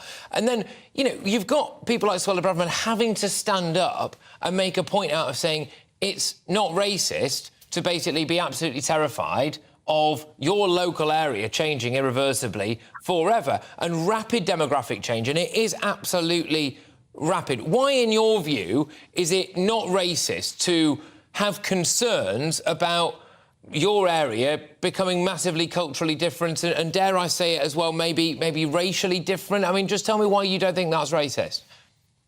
George Brandis was very clear when he spoke to the Nationality and Borders Act Public Bill Committee that the Australian people wouldn't have had the sympathy that they would have had to see legal migration if it wasn't for the fact that they had control of their borders. And that's why stopping their boats when it came to Australia was so important, because it enabled people to have the confidence to understand that people are going to come to our country and obviously play a big role. And we need people in our healthcare, our social care sector. We want the best talent from around the world to come here to the United Kingdom and create the job opportunities that come with it. But net migration figures are nearly 1 million, adding on top of the 500,000 that we already had, is of course something to be concerned about, because it will feel a lack of control of our borders. It will influence, obviously, very quickly demographics of certain parts of society and will make people rightly concerned. But that's nothing to say that we can't tackle with. Obviously, the points-based immigration system is something that we can obviously amend and change as we go through. And hopefully with that cap as well on illegal migration, or those asylum seekers, who are going to come to this country, then we can obviously make sure that we have much more control of our borders. Why don't people like you and Suella Braverman and Jacob Rees-Mogg just split off from the Tory party, start your own party and, you know, I don't know what you could call it. I mean, I suppose, you know, the National Conservative Party or something like that, you know? I mean, you all seem to have similar values and, unfortunately, Jonathan, it does appear as though, whilst the government at the moment is saying, oh, we are promising to bring net migration down, I mean, good grief, 1 million people a year? Well, Patrick, I'm a proud Conservative Party member. I have been since the age of 18 years old. I tragically signed up on my birthday as if I was some Premier League footballer signing their first professional contract. So I accept the nerdiness and embarrassment that may cause me.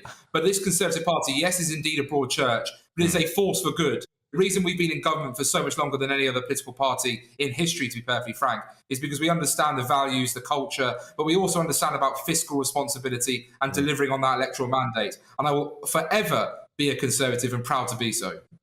All right, look, Jonathan, thank you very much. Always great to chat. Jonathan Gullis there is a Conservative MP. Now, when I look around and think at the local elections before, tens of thousands of people voted for the Liberal Democrats, largely in some areas because they blocked planning permission in their local areas. They didn't want their local area to change irreversibly through housing. Loads of people are against HS2 for a very similar reason, for example. So why is it socially acceptable to be against rapid, irreversible change in your local area for things like housing, planning and HS2, but it's not socially acceptable to say, I don't want the demographics of my area and the culture of my area to change irreversibly this quickly? Because I just can't help but wonder, when we keep seeing figures like net migration predicted to hit the 1 million mark, that is going to have an impact on your area. And is it not worth being able to have a conversation about what we have to preserve in this country as our culture and whether or not it's worth selling that down the river to look 0.001% better on a national spreadsheet when it comes to GDP. Is it that much better for our economy to have mass migration on that scale? Do you feel wealthier right now as a result of it continuing to rise year on year? I suspect not.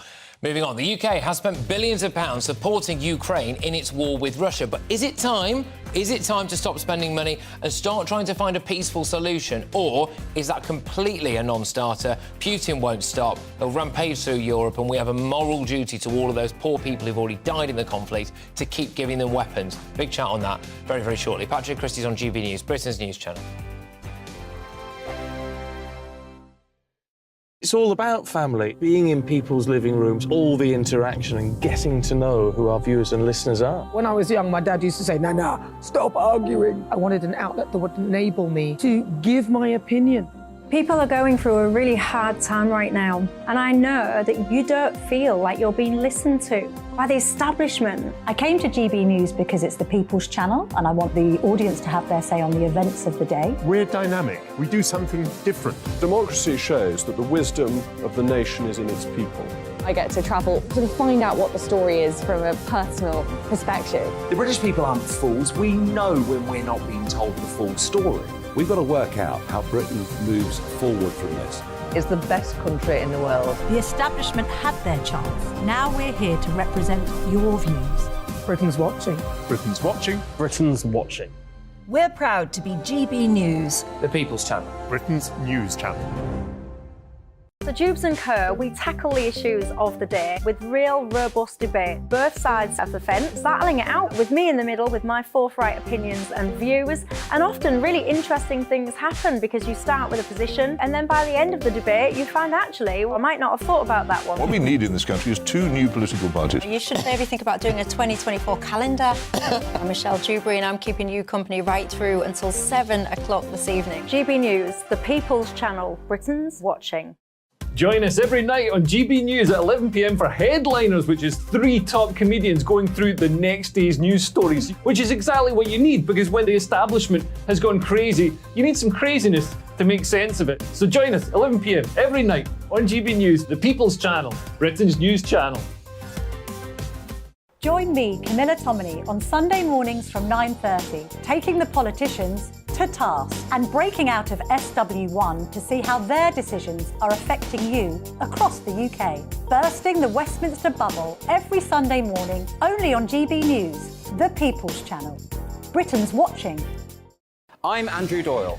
Join me at 7 o'clock every Sunday night for Free Speech Nation, the show where I tackle the week's biggest stories in politics and current affairs with the help of my 2 comedian panellists and a variety of special guests. Free Speech Nation, Sunday nights from 7 on GB News, the People's Channel, Britain's news channel. I'm Mark White. As GB News Home and Security Editor, I cover those key issues that are so important to you. Our authorities, our communities doing all they can to combat violent crime. With the public services under unbearable strain, why are we still failing to control our borders? Defence, the first priority of any government, has been continually hollowed out. Can we trust our politicians to protect the armed forces? Join me, Mark White, on GB News.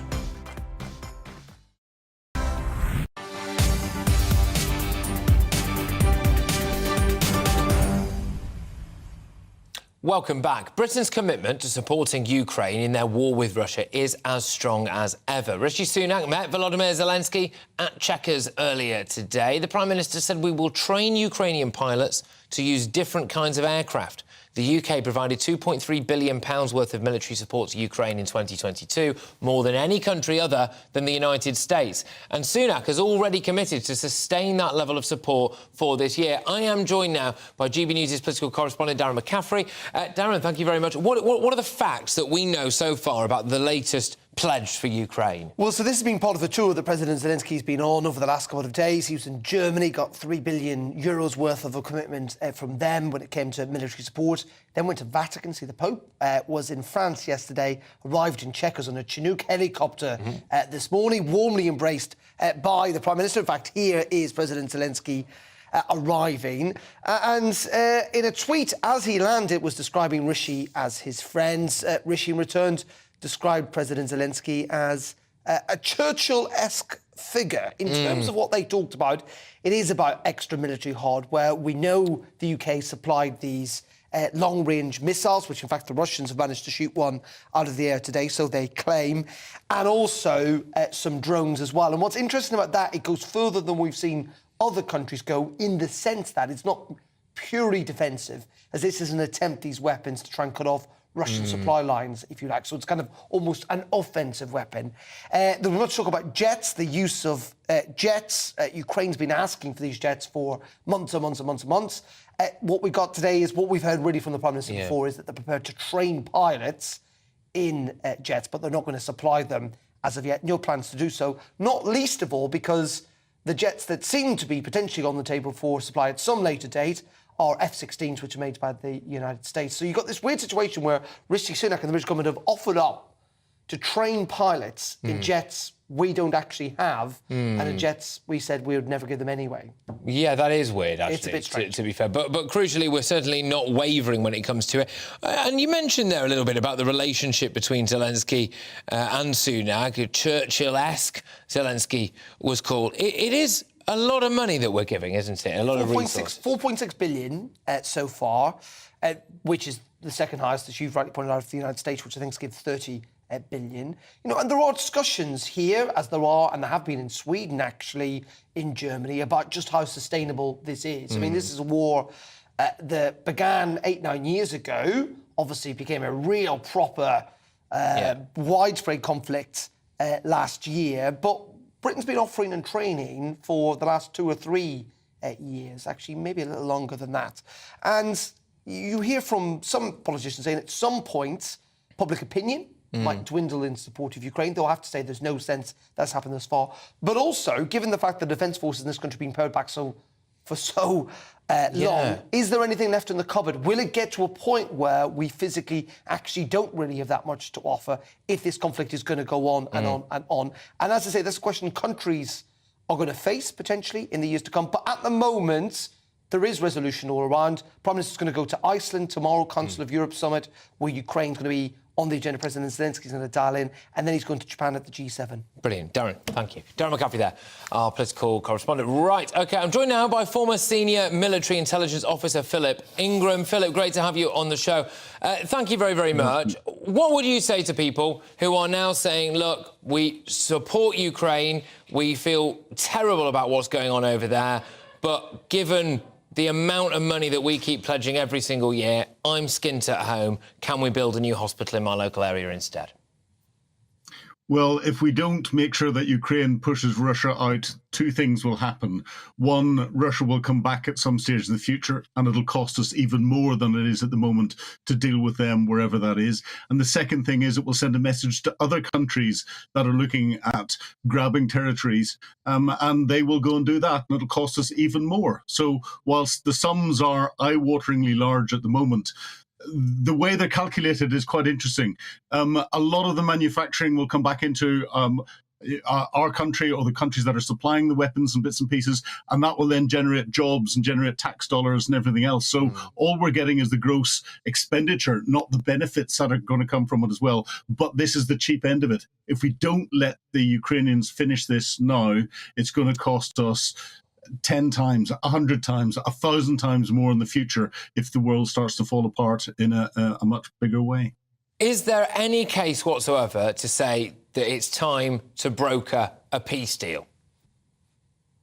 Well, to broker a peace deal, you have to get the conditions set right for it. And at the moment, Vladimir Putin wants to keep parts of a sovereign country. If we allow him to keep parts of a sovereign country, he'll come back and take a salami slice in a few years' time when he's rebuilt his military. That will then send a very clear message to the Chinese that, well, maybe they should just go and take Taiwan and negotiate a peace deal and keep that. It sends the wrong message. The conditions are not right for that negotiation. The war is only going to ever end diplomatically. But that diplomatic solution will be once the Russians have been ejected from the geographic boundaries of Ukraine, and that diplomatic settlement will be, to make sure that Russia doesn't invade or attack again, and what reparations are going to be needed to help the international community rebuild Ukraine. How sparse are we going to be after all of this, though? We're sending a lot of equipment over there. We're spending a lot of our resources on this. Is there not a real fear that we might be sending the best of what we've got and might have nothing left in the broom cupboard for ourselves? No, it's interesting. A lot of what the UK is doing is it's buying weapons from elsewhere to send to the Ukrainians, because it's buying natures of ammunition that will work in systems that the Ukrainians have already got. Yes, we've sent them 14 of our Challenger 2 tanks. We've sent them a number of our AS-90 self-propelled artillery pieces, but all of these were going out of service, and a lot of the missiles and other things that we sent to them were coming too close to their expiry dates, and they'd have just been destroyed and then replaced. That's going through. So there's very clever accounting going on in this, and it's not going to hurt. It's not hurting us as much as the numbers would suggest it would if we were taking it from our immediate war stocks. Fascinating stuff. Philip, thank you very much, as ever. Chat soon. Philip Ingram there, who is former senior military intelligence officer. Now, loads more to come between now and 5 o'clock. Suella Braverman was heckled when she gave her big speech, and we'll bring you her comments on cutting net migration. She says it's not racist. And Eamon Holmes says that Philip Schofield and Holly Willoughby deserve Best Actor awards for their performances. I will get the very latest on this electric feud between the This Morning presenters. But now it's your headlines with Polly Middlehurst.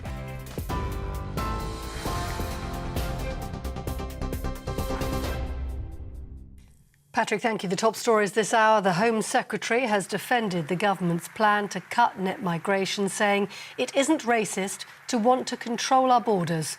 In a speech, Suella Braverman argued that mass and rapid migration is unsustainable and would be a burden on housing and public services. And she says the UK should be focused on creating highly skilled workers. The labour market has acute or structural shortages.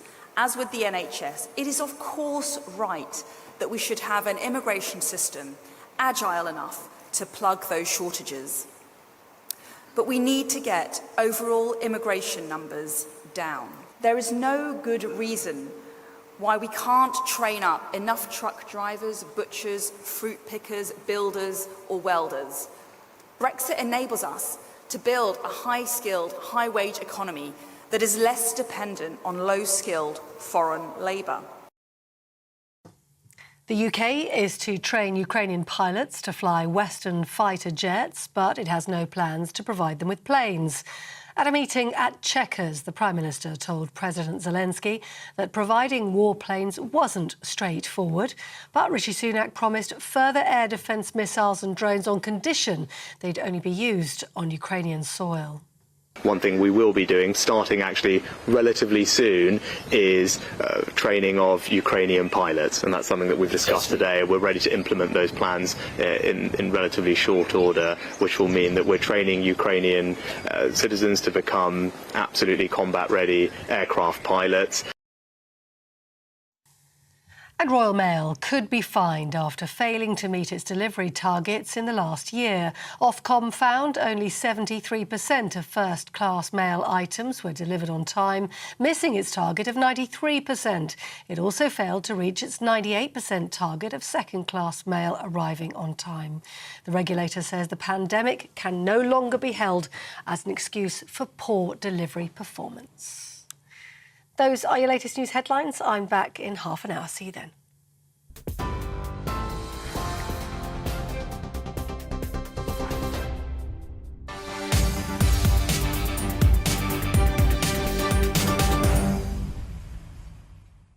Yes, welcome back, everybody. So, are the Home Secretary and the Prime Minister at war over migration? Now, I'm not talking just here about the small boats. That, of course, is illegal migration. I'm actually talking about something that many people think is much more important because of the sheer scale of it, and that is legal migration, which this year could possibly top 1 million. The Home Secretary thinks that's far too high. I think plenty of people think it's far too high.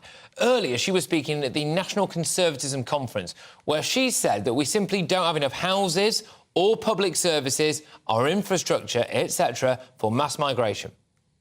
High-skilled workers support economic growth.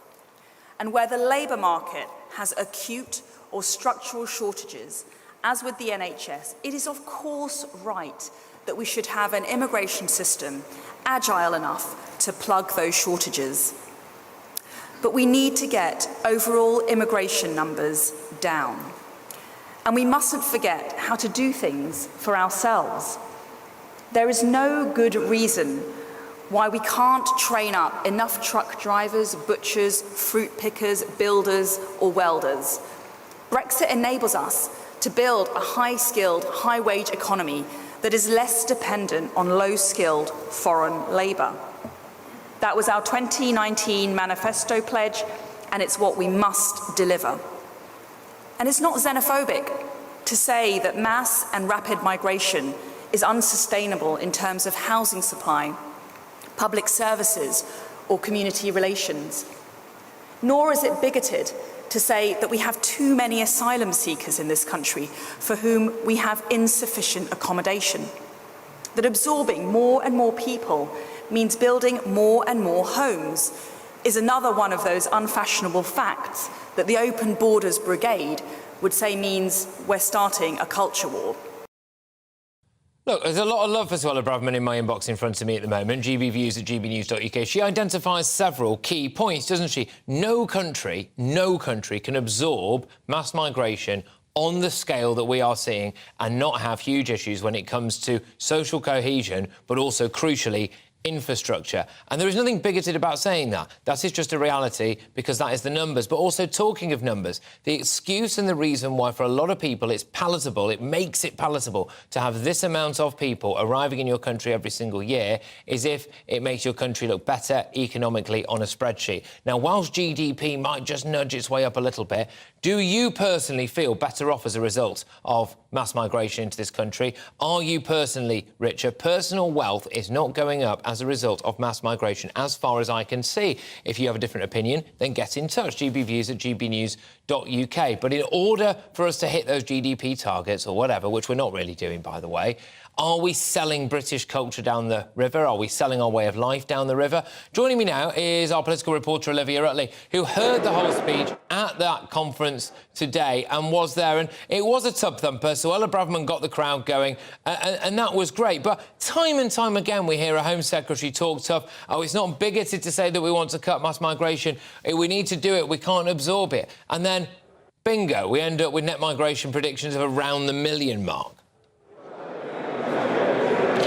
Absolutely, Patrick, and actually quite a lot of the speech that Suella Braverman gave today was almost word for word the same as her conference speech in 2022. She really said very little that was new, and although the audience here were very much on board with what she was saying, she could barely finish a sentence without a sort of standing ovation. There will be plenty of watchers, I'm sure, at home who think that, well, yes, you did say this 6 months ago when you were made Home Secretary, and yet the 2023 migration figures are expected in the next few weeks, and we think what we're going to see is net migration up from between 700,000 and 1 million overall net migration this year, up from 404,000 last year, which was previously the record.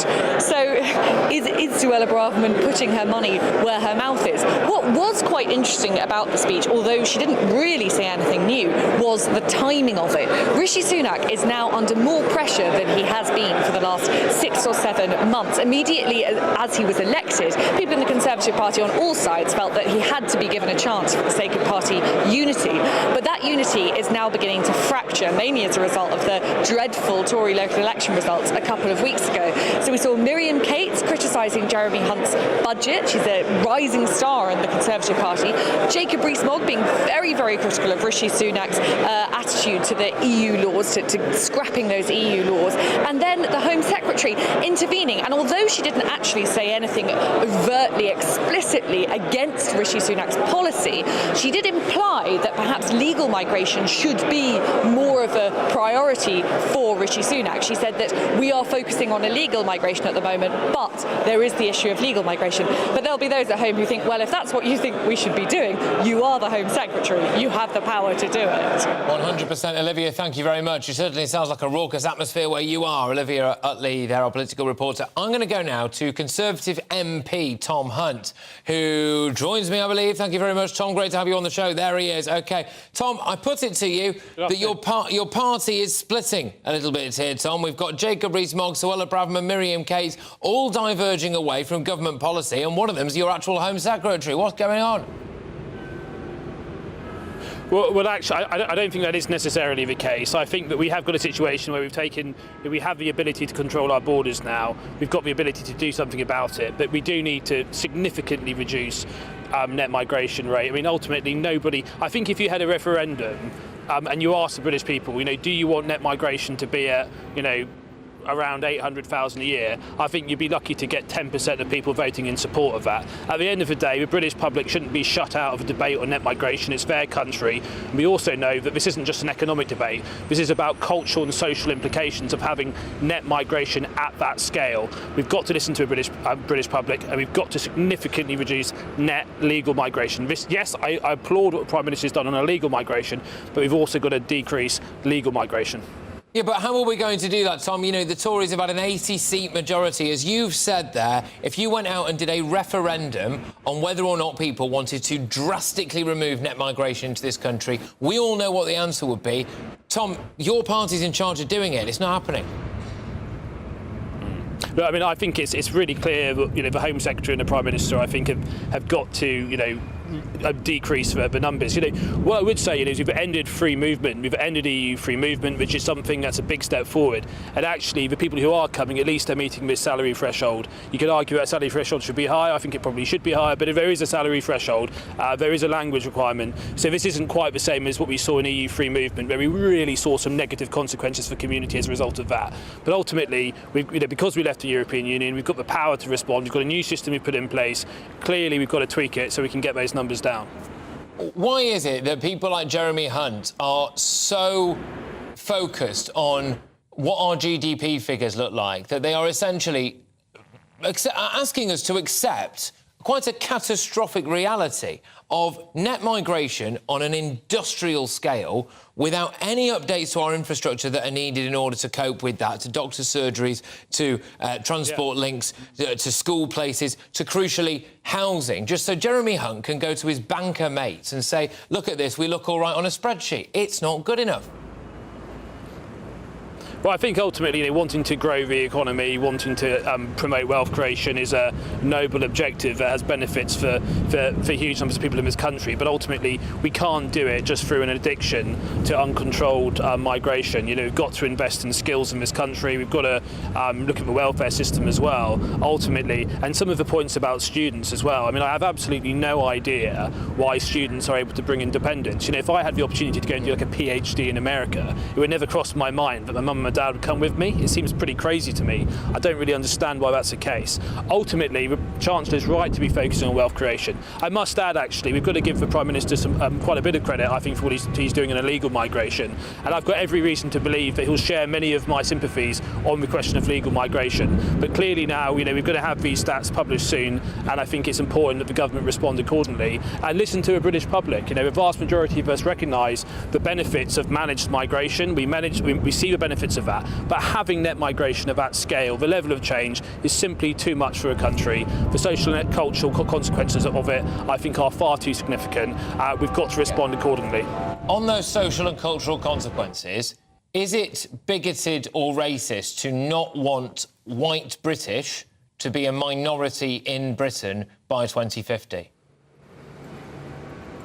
To be honest, to be perfectly honest with you, I'm not really focused on the colour of people's skin. I think that isn't of relevance here. What is of relevance is having shared values and having a shared national culture. That is what is of relevance. And actually, yes, I think a managed, sustainable levels of immigration can enrich that culture. They can add to it, and we've seen, in history how we've benefited from that. But when you get net migration at the levels we're seeing at the moment, I think it's incredibly difficult to integrate in a way which works for the country. But ultimately, I'm not focused on the colour of people's skin, but what I am focused on is having net migration at a level which our public services can cope with. But we've seen, particularly through EU free movement, that the negative impact that has often had on communities.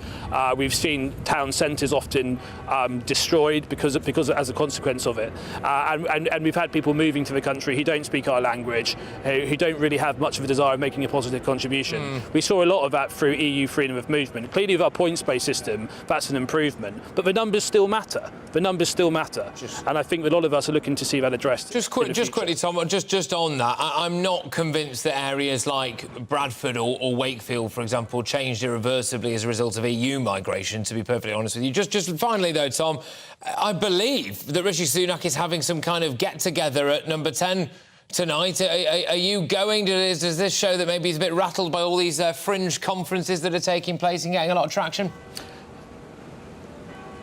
I must add that in my own town that I represent, I've seen some mixed consequences of EU migration to the town that I represent. I'd also say that we've got a Bangladeshi community who have contributed enormously to our town and other communities as well. And actually we have in the last 40-50 years benefited from managed levels of migration. It's just been some of the unmanaged and the sheer scale of the numbers we've seen recently that are a problem. So in terms of this evening, there is an event. I'm going to Downing Street this evening. And I look forward to hearing what the Prime Minister's got to say. And I would also add, I think the Prime Minister is steering us in the right direction. I think he's moved us forward from when he came in. He inherited an incredibly difficult situation, and he has my full support. And I think actually to try and blame Rishi Sunak for the local election results is slightly ridiculous. Ultimately there's one person to blame more than anybody else for the local election results, and it was Liz Truss. OK, Tom, strong stuff. Thank you very much, as ever. Tom Hunt there, who's Conservative MP for Ipswich. Right now, Philip Schofield and Holly Willoughby were back on TV this morning, but how long will they work together? He's called the lawyers in, he's called the PR in. Apparently she's doing the same as well. Supposedly it's chaos there, it's frosty on screen, it's awkward. What's going on? I'm Patrick Christies on GB News, Britain's news channel.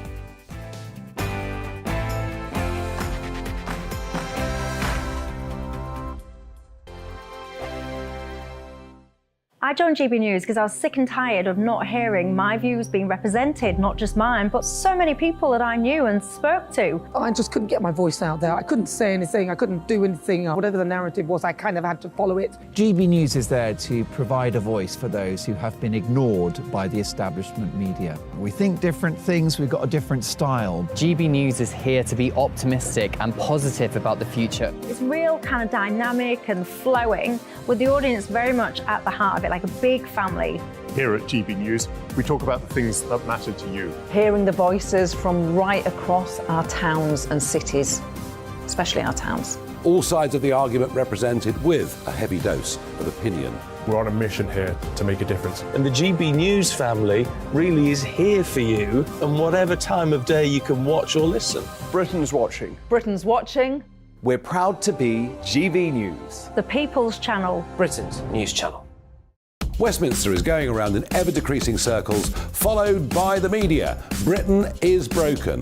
How on earth did we get into this mess? But more importantly, how do we get out of it?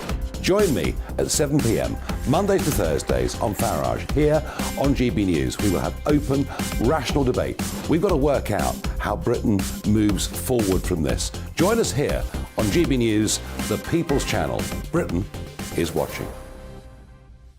You've probably seen politicians interviewed 1,000 times, but we do it differently. We find out who they really are, we don't shout, we chat, and hopefully we bring a bit of light, not just heat. Did you know Kate Moss?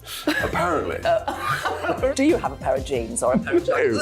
No, of course I don't. What would I do with them? My friends are like, oh my God, what's she doing now? Join me every Sunday at 6 for Gloria Meets, only on GB News, the People's Channel, Britain's news channel.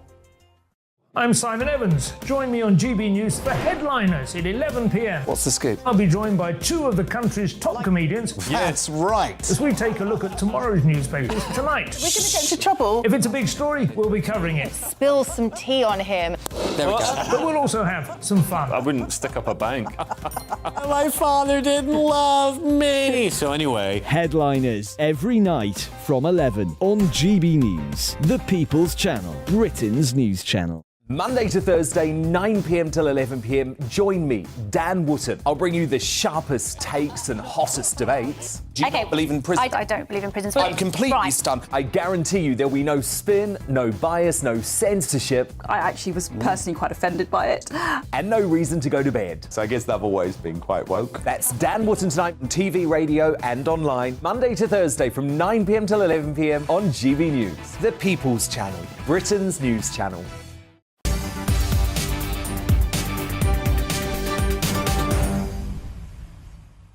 Right, welcome back. So let's get the latest on Philip Schofield, shall we? And he presented this morning alongside Holly Willoughby today. It was rumoured that Holly wouldn't turn up to work because she was so upset after the pair clashed. The big question was, would Phil and Holly talk about their relationship? We're all there on tenterhooks, tuning in, watching, waiting, thinking, are they going to address this massive elephant in the room? It's a herd of elephants in the room, isn't it? This is what happened. Discuss today's top headlines. The headline, first of all, being that incredible jumper. Thank you very much. I'm wearing my Eurovision jumper. This is fantastic. My wife says it's one of Elton John's cast-offs. It's an original. It's very nice. Have you had this one a long time, or is this new for this year? I've had it since the 1980s. That's not the big story of the day, is it? That's not the big news of the day, is it, Phil and Holly? Anyway, joining me now to discuss this is media legend, Fleet Street journo extraordinaire, is Nigel Pawley.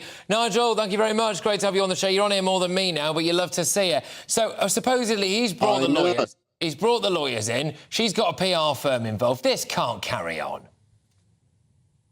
No, it'll carry on until probably July. I think when they have their summer break. They're both under contract until September. And so I think we can guarantee that they will be working together until the summer break, because you can't break contracts that are worth millions. But the contract negotiations over the summer might be interesting, and I think only one of them will be back in the fall and the autumn. Yeah, I just wonder, though, you know, there is a ginormous elephant in the room, isn't there, with their relationship? It's a terrible situation. What relationship? It's a scripted relationship. We had this conversation the other day. Patrick. Yeah, exactly. 195,000 people on YouTube have watched that conversation, by the way. They have, quite good for your show. Well, if we have a... The basic situation is that people on television, as we said, aren't always best of friends. Yeah. They had a carefully crafted friendship that was honed by publicists, by lawyers. If you suggested they weren't friendly, they'd send you a legal letter.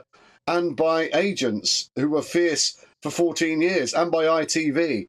The problem that has happened now is that the bosses at ITV have suddenly started questioning themselves whether this is the right combination. But what's changed, Nigel? This is what I don't understand. What's happened? Because it worked so well. We had his big coming out moment as well, and she was there for him. He was literally crying on her shoulder at one point. What's changed? He's become the story, and in television, Patrick, in anything, if in politics, and in fact, if the spin doctor or the star becomes a story, if you're talking more about the star's off-screen and antics than actually what's on screen, that becomes a problem. And you've got to remember that the difference is he was protected through coming out, he was protected through other things that happened in the past, and was protected over when they queue jumped, if you like, at the Queen's. Walking around the Queen's coffin. What's happened is clearly they are now spinning against it. Now I remember, I'm old enough to remember, I wrote the story when Anthea Turner suddenly was known as Princess Tippy Toes. This is what her co-star Eamon Holmes at the time, he spoke about it, I think, on GB News the other day. He suddenly was empowered. ITV bosses lost faith in her, and the skids are under her. And they are ruthless. Once the skids are under you in television and in ITV, as others have found to their cost, they pull the plug. And it seems to be, sadly, that one of them is beyond their sell-by date now, and it appears that Schofield is beyond his sell-by date. That's it. Now, look, we've not got long at all, about 30 seconds. So do you think that ITV are going to start briefing against their own man now, Philip Schofield, to get him out the door? They have been briefing against him for some weeks. I think we'll find that there'll be a natural. They'll try and damp it down for a few to get through to the summer. The summer break will be key. I don't think they'll be back together in September. All right, look, Nigel, thank you very much. I will talk to you about this again probably tomorrow. Nigel Pawley there, showbiz legend. Now, it's important to say that as far as Philip Schofield is concerned, he and Holly are still very, very good friends.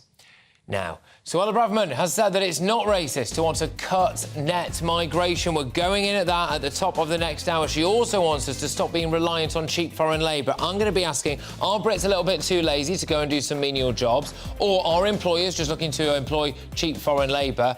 And is British culture itself something that's worth protecting? Do you feel as though we're being sold down the river when it comes to mass migration? Patrick Christies on GB News, Britain's news channel. Stay watching.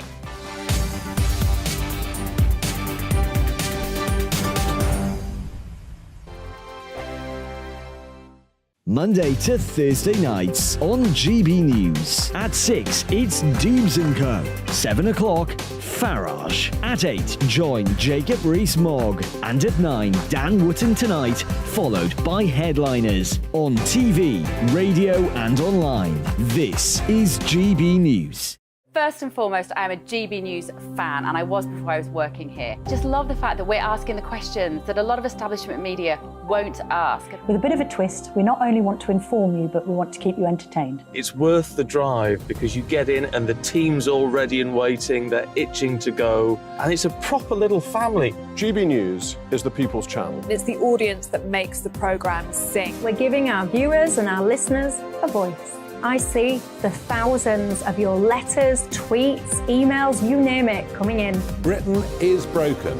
How on earth did we get into this mess? But more importantly, how do we get out of it? The establishment had their chance. Now we're here to represent you. It's time for something different.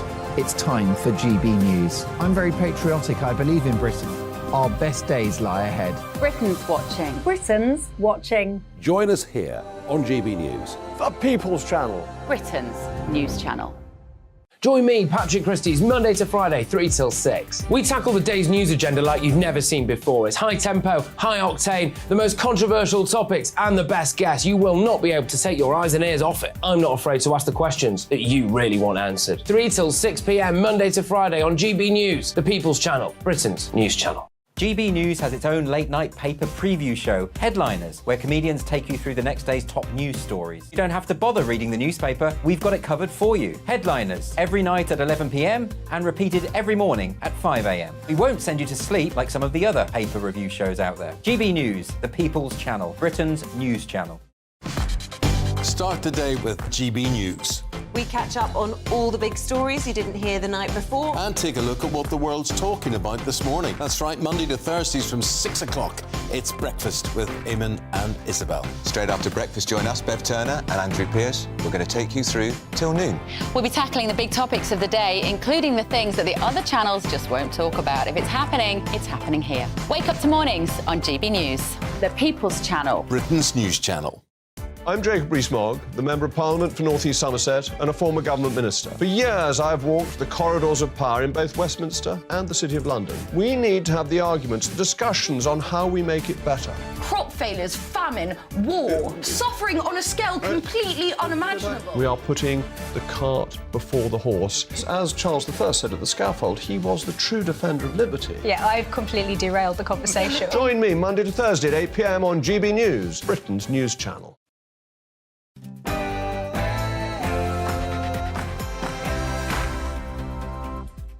Very good evening, everybody. Patrick Christies here on GB News. It's just gone 5 p.m. and I have got a rip-roaring final hour for you. We are going in with this. Keir Starmer has been accused of attempting to rig elections by allowing EU nationals to vote and, of course, 16-year-olds as well. Do you think that this is the right thing to do? I've got a big debate on this coming up. In other news, though, Suella Braverman, she's at it. She says, look, we must cut migration. You're not racist or bigoted or xenophobic if you want to cut mass migration and stop the boats. But do you believe what she's saying? And are you prepared for massive demographic change in this country? We're also talking about this because Zelensky's been back in town, hasn't he? He's obviously asking for more things like fighter jets. We've decided that we're going to train more Ukrainian fighters. But is it time to give peace a chance between Ukraine and Russia? How much longer can we and the West keep funding this war? And to wrap us off, these figures absolutely staggering. 1 in 10 kids now say that they want to change their gender. Do you believe that? I actually do. I think the more important question is why? What's going on? Are they being indoctrinated? Patrick Christies on GB News.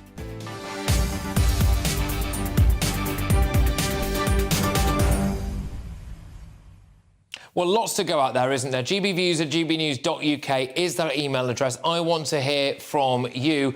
Do you think that net migration levels are sustainable? Is Suella Braverman right to say that you're not a racist if you don't want to see mass migration on this particular scale? We're having that big debate on the old quotes-unquote vote-rigging system there. Should EU nationals be allowed to vote in our general elections? Now, though, it's your headlines with Polly.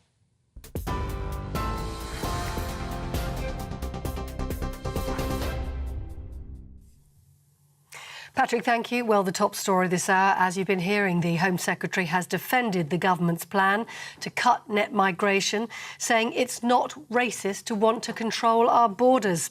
In a speech, Suella Braverman argued that mass and rapid migration is unsustainable and would be a burden on housing and public services. And she says the UK should be focused on creating highly skilled workers.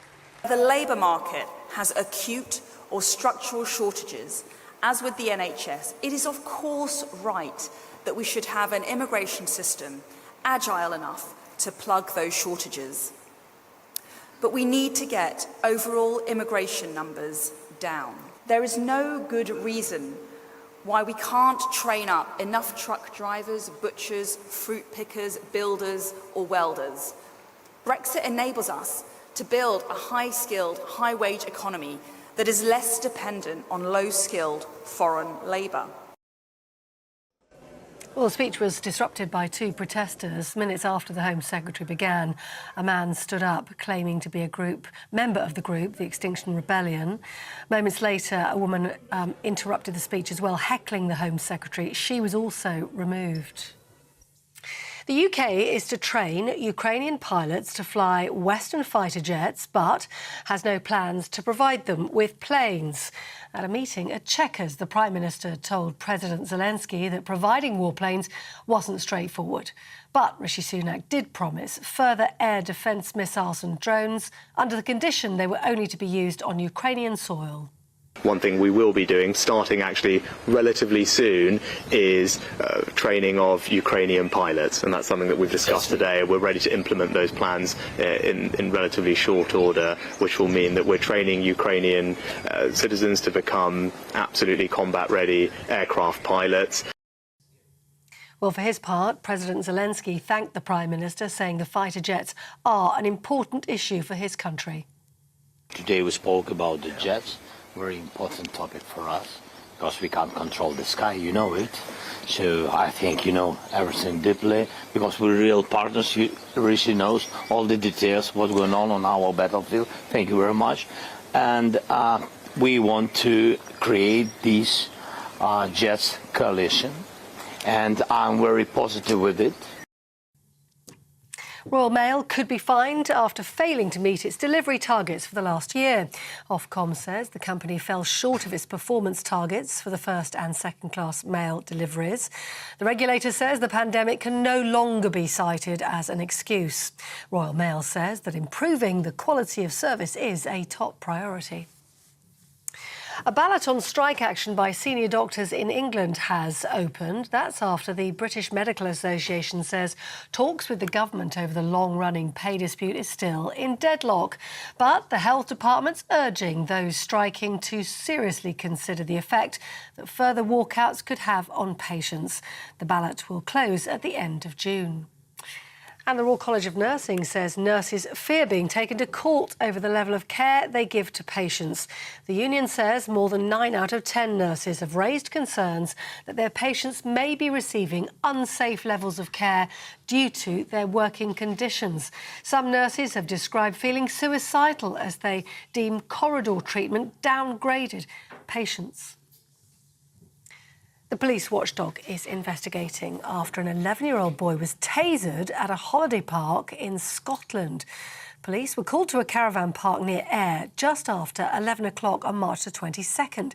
The boy, who was holding a knife, fell to the ground after being tasered by police. Police Scotland say the incident has been referred to the Police Investigations and Review Commissioner. Property news, and the average monthly rent on newly let homes across Britain was £125 higher in April than it was at the same time last year. That tallies an extra £1,500 each year more. According to the property agent Hamptons, the average rent paid for newly let homes reached over £1,200 a month in April, that figure being a new high. You're with GB News, more news as it happens. Now back to Patrick.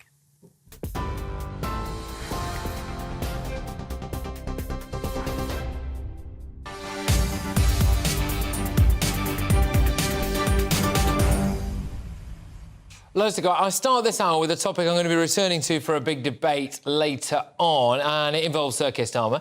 Now, the Labour leader thinks it's, quote, common sense to allow EU nationals who've worked in the UK for years to vote in a general election. Starmer said that it feels wrong that people who have contributed to Britain's economy and raised their children in the country cannot vote. But Conservative Party chairman Greg Hands has accused him of attempting to rig the electorate to rejoin the EU. Now, earlier today, I pounded the pavements near the studio to talk to a cross-section of the general public about what they thought about EU nationals being allowed to vote in British elections. Would EU nationals and non-British citizens be able to vote over here in general elections? That is a good question.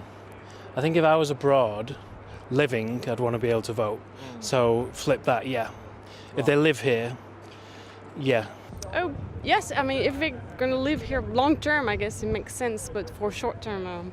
Yeah, I think they should, no? Even if they're not going to stay here permanently? See, that's a good question. If they're not going to stay here permanently, should they be... Well, we have the elections every 4 years, don't we? So then the phasing out of the opportunity for someone else to make policies in the next 4 years should effectively accommodate for immigrants going back to whatever. Well, I wouldn't have thought so. You're not part of the EU, you are? No. No. So why would you allow people who aren't part of your country to vote in your elections? It never ceases to amaze me. I go out and do this most days, and usually I find at least one person who's not from this country, and I confront them with some kind of reality that we're all experiencing here, and they all look at me like I've gone mad. But yes, welcome to Britain. GBNews' Deputy Political Editor Tom Harwood joins me now. Tom, is it shameless vote rigging to allow EU nationals to vote in British elections?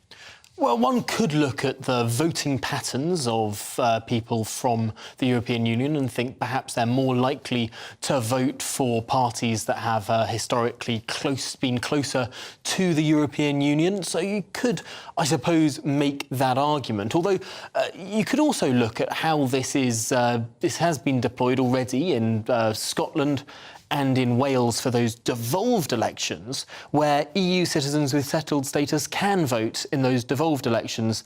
You could say that it's matching that change. However, elsewhere in the world, it's very rare to find a country where someone who isn't a citizen is allowed to vote in a general election. Yeah, indeed, and that was one of the overwhelming responses that I got there as well. So there was a lot more to it than just that clip, of course, where people were saying, well, can I go and vote if I've got a second home in Spain or if I live in Spain for a little bit? And the answer to that would presumably be no. Why should we be an outlier here? I mean, why is it so important for us that someone... Why don't they just become a British citizen?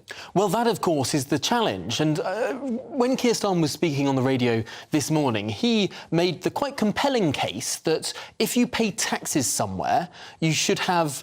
you shouldn't have no taxation... You should have no taxation without representation, as the old phrase of the American revolutionaries went. And that sounds compelling until you realise if you move here, there is the option to become a British citizen. You can apply for citizenship. What Keir Starmer said was if someone was living here for 20 or 30 years, surely they should be able to vote if they've made their lives here, if they've settled here.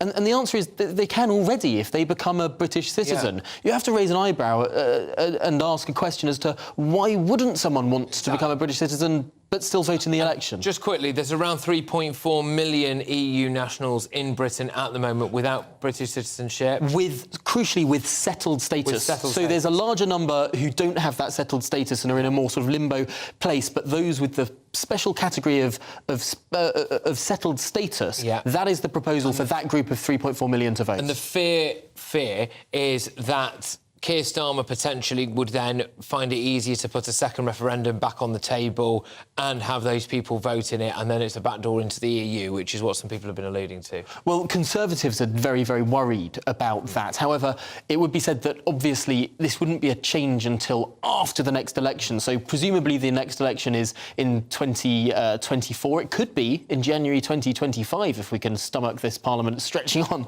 that long. And then it would be another 5 years until the next election when this would happen. So we are looking quite a way down the road. Tom, thank you very much. Tom Harwood, our Deputy Political Editor. I'm going to be returning for a debate on this, so get your views coming in. gbviews@gbnews.uk. Gareth has been on. He says it's an absolute shambles that we would allow EU nationals to vote if I can't vote if I went to move to France, says Gareth. But there's a bit of back and forth on that. Like I said, debate coming your way on that shortly. But earlier today, the Home Secretary addressed one of her key concerns: legal migration. In her speech at the National Conservatism Conference, she has previously said her ultimate aspiration is to reduce net migration. In fact, there are quite strong rumblings. It's one of the real reasons, really, why she left Liz Truss's cabinet. But the difference between those entering and leaving the UK, that's what net migration is. She wants it to be below 100,000. And this year it's predicted that it could reach 1 million. She says that we simply do not have enough houses or public services for mass migration. Her speech has been seen by some as a warning shot to the Prime Minister to focus more on cutting legal migration, not just focus on those small boats coming across the Channel, although Downing Street says her words were cleared with them. High-skilled workers support economic growth. And where the labour market has acute or structural shortages, as with the NHS, it is of course right that we should have an immigration system agile enough to plug those shortages. But we need to get overall immigration numbers down. And we mustn't forget how to do things for ourselves. There is no good reason why we can't train up enough truck drivers, butchers, fruit pickers, builders or welders. Brexit enables us to build a high-skilled, high-wage economy that is less dependent on low-skilled foreign labour. That was our 2019 manifesto pledge, and it's what we must deliver. And it's not xenophobic to say that mass and rapid migration is unsustainable in terms of housing supply, public services, or community relations. Nor is it bigoted to say that we have too many asylum seekers in this country for whom we have insufficient accommodation. That absorbing more and more people means building more and more homes is another one of those unfashionable facts that the Open Borders Brigade would say means we're starting a culture war. OK, so that was Willa Braverman there talking. She did actually get interrupted by hecklers a couple of times. But I'm joined now by the Conservative MP, Craig McKinley. Craig, thank you very much. Great to have you on the show. Is it racist or xenophobic to not want the demographics of your local area to change irreversibly? Well, I think what the Home Secretary said was a statement of the obvious. Quite frankly, I'm surprised there's any controversy associated with it. We have housing pressures. Any MP in this House will tell you that their email inbox is full of people who have got housing difficulties trying to find accommodation. And how on earth can you have 500,000, 700,000, 1 million potential new migrants each year and say that that is somehow going to solve the problem that we have with housing? And that's true of schools, of hospitals and healthcare and everything else. So what I think she said is a statement of the obvious. Now, how can it be that we have 5.2 million people on a form of working age benefit? We have 1.1 million jobs unfilled at the moment. Let's get those joined up together. That will probably, once we get those into work, expand the economy still further, meaning there'd probably be another 100, 200,000 jobs created. Yeah. If, after we've exhausted all that, we still find we've got skill shortages, then yes, of course, we must look abroad, but we're nowhere near that, and I think this is unnecessary numbers that, frankly, I'm not sure is politically sustainable or desirable. Well, it's not politically sustainable, but I'm more concerned, Craig, about the average common man and woman who has lived somewhere all their lives, who doesn't like the rapid and irreversible changes that are being done to their local area in the name of mass migration, in the name of making our GDP as a country look marginally better. And I do put it to you, Craig, unfortunately, that it looks to me like the Conservative Party have sold British culture down the river for the sake of trying to fudge the economic numbers. Well, you're absolutely right. You know, a bigger number of people earning the standard salary will mean a GDP of a nation that gets bigger. But I'm afraid there's a lot more to it than that, as you very ably described. That does mean changes to, housing, the changes to, how we live, and of course changes to culture, as you describe. I mean, I'm not quite so concerned about that. I mean, it's something that I think we've got to be mindful of, and it's got to be little and careful and planned for. I mean, I cannot see that anywhere in the country, I mean, 1 million people is the size, or is bigger than Birmingham, being increased to the population every year. That is just simply not sustainable in terms of infrastructure. I mean, we've been a welcoming country for immigration for generations, hundreds of years, but the numbers now being seen are, off scale of what we've seen before and have coped with very ably. But yes, if we do need skills, that is our choice to do so. And it's rather bizarre, isn't it, that immediately we even discuss these issues that are on the lips of many of my constituents, you're deemed to be sort of xenophobic, racist and nasty. It's nothing like that at all. It's about practicalities, how we can accommodate this number of people. Are there the infrastructure, jobs, housing, all of those real fundamentals that affect everybody on a day-to-day basis. And of course, I get your point about cultural shifts over a very rapid length of time.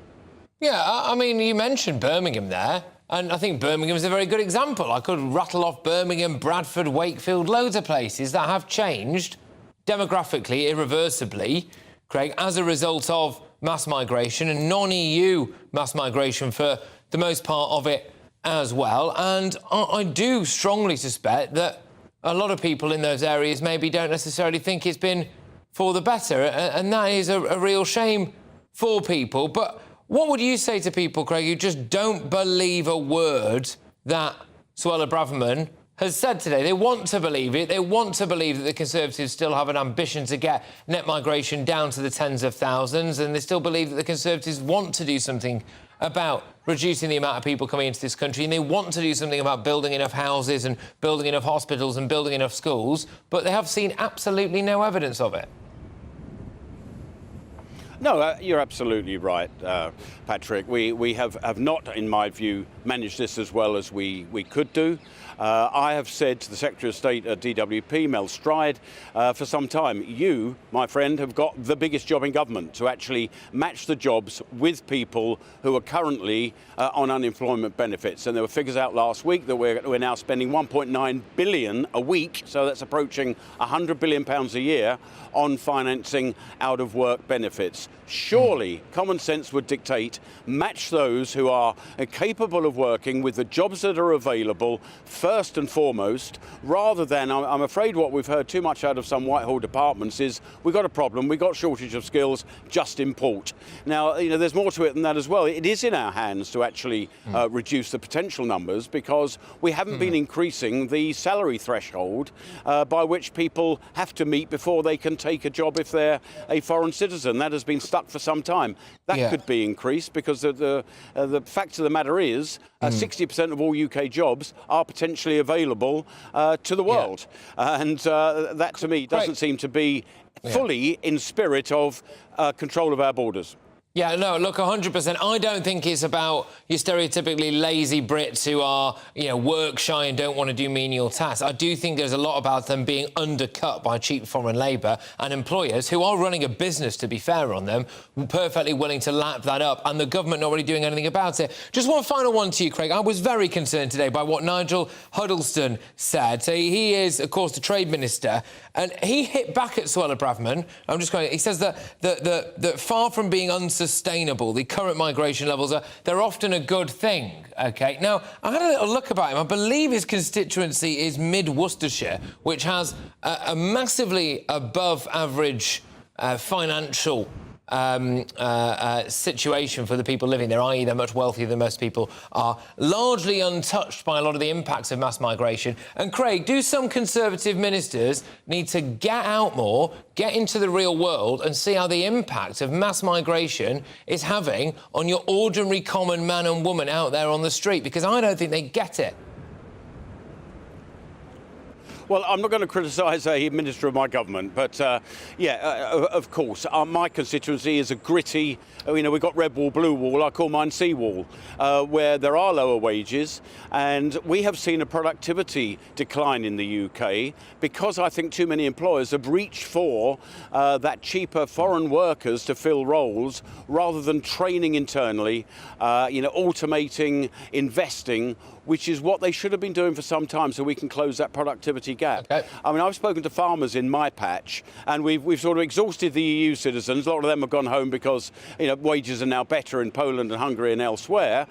Ukraine has been a source. That has its own difficulties, but of course Ukrainians here could work.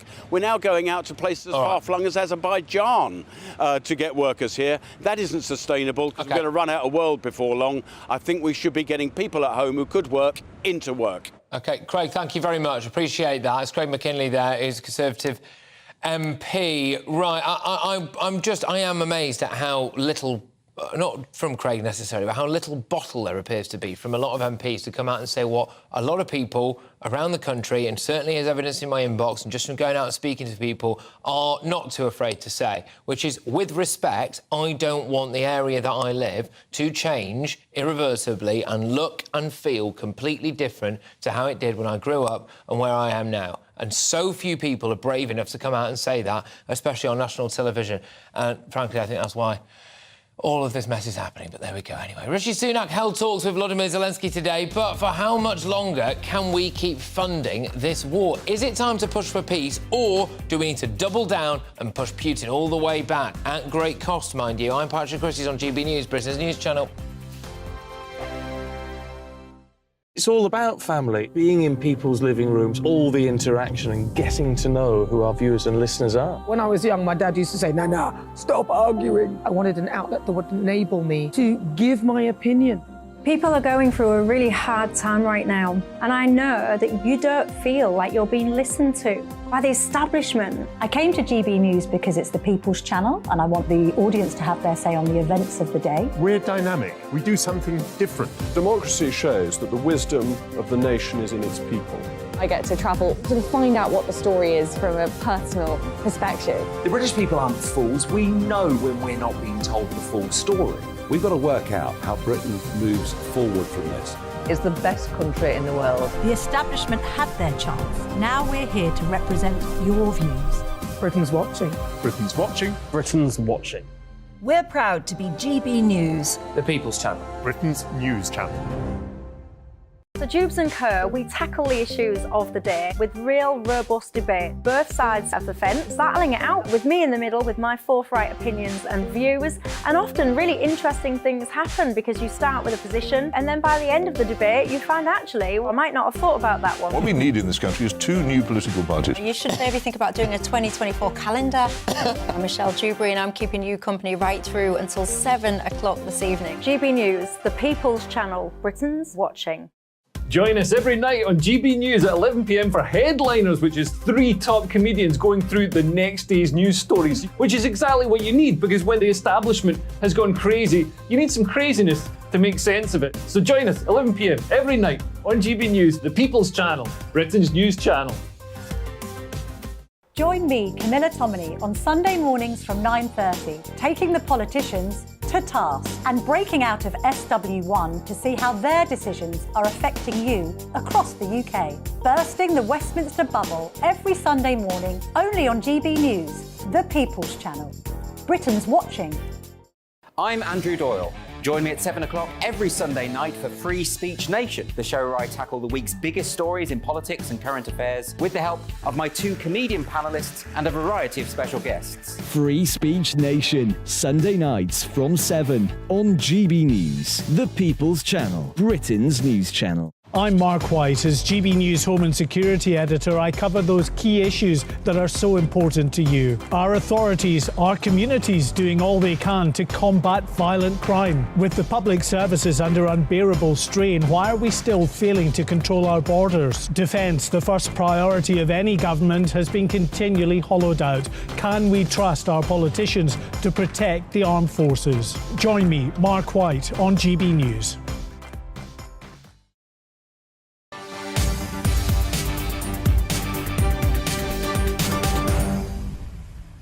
Welcome back. Now, Britain's commitment to supporting Ukraine in their war with Russia is as strong as ever. Rishi Sunak met Volodymyr Zelensky at Chequers earlier today. The PM said, we will train Ukrainian pilots to use different kinds of aircraft. We have already provided £2.3 billion worth of military support.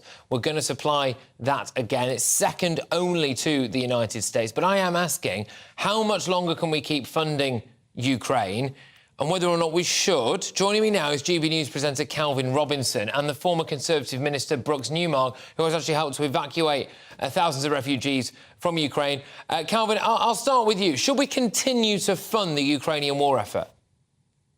So my problem isn't necessarily with the funding. I think we should support our allies, absolutely. My problem is that everyone's looking at this as a winning versus losing situation. And I'm saying, who's asking the question about raising peace? The only world leader I've seen so far is President Donald Trump, who, when CNN tried to back him into a corner, said, will you back Ukraine or will you back Russia? He's actually, I'm backing the people. It's the people that are dying. And world leaders all around the West are pushing for more and more war, and it's perpetual. And I'm asking the question, not how long can we keep funding this, but how far will this escalate? What we're doing here is we're fighting against a nuclear power. So where is the aim for peace? Brooks, I'll throw it over to you, Brooks Newmark. I know that you helped to evacuate people. I spoke to you at the time.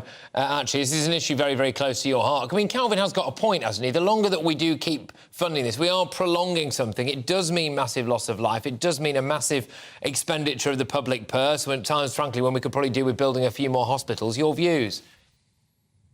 Well, look, I mean, there's only going to be peace when Putin leaves Ukraine. You can't have the sort of peace that maybe Calvin would like, which was to sort of give a little bit of Donbass and to give Crimea away to Russia to reward them for their belligerence in order to have peace.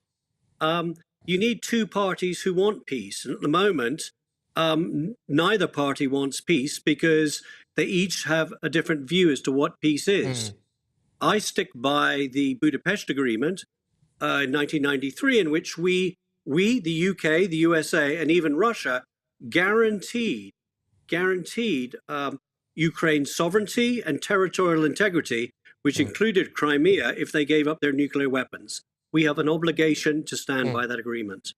OK, Calvin, I'll bring that back over to you. I mean, there isn't really going to be peace, as Brooks said, until both sides agree on it. We're not going to get an agreement ever, really, it would seem. So this, I'm assuming, means it's going to run on indefinitely. What do you make of that?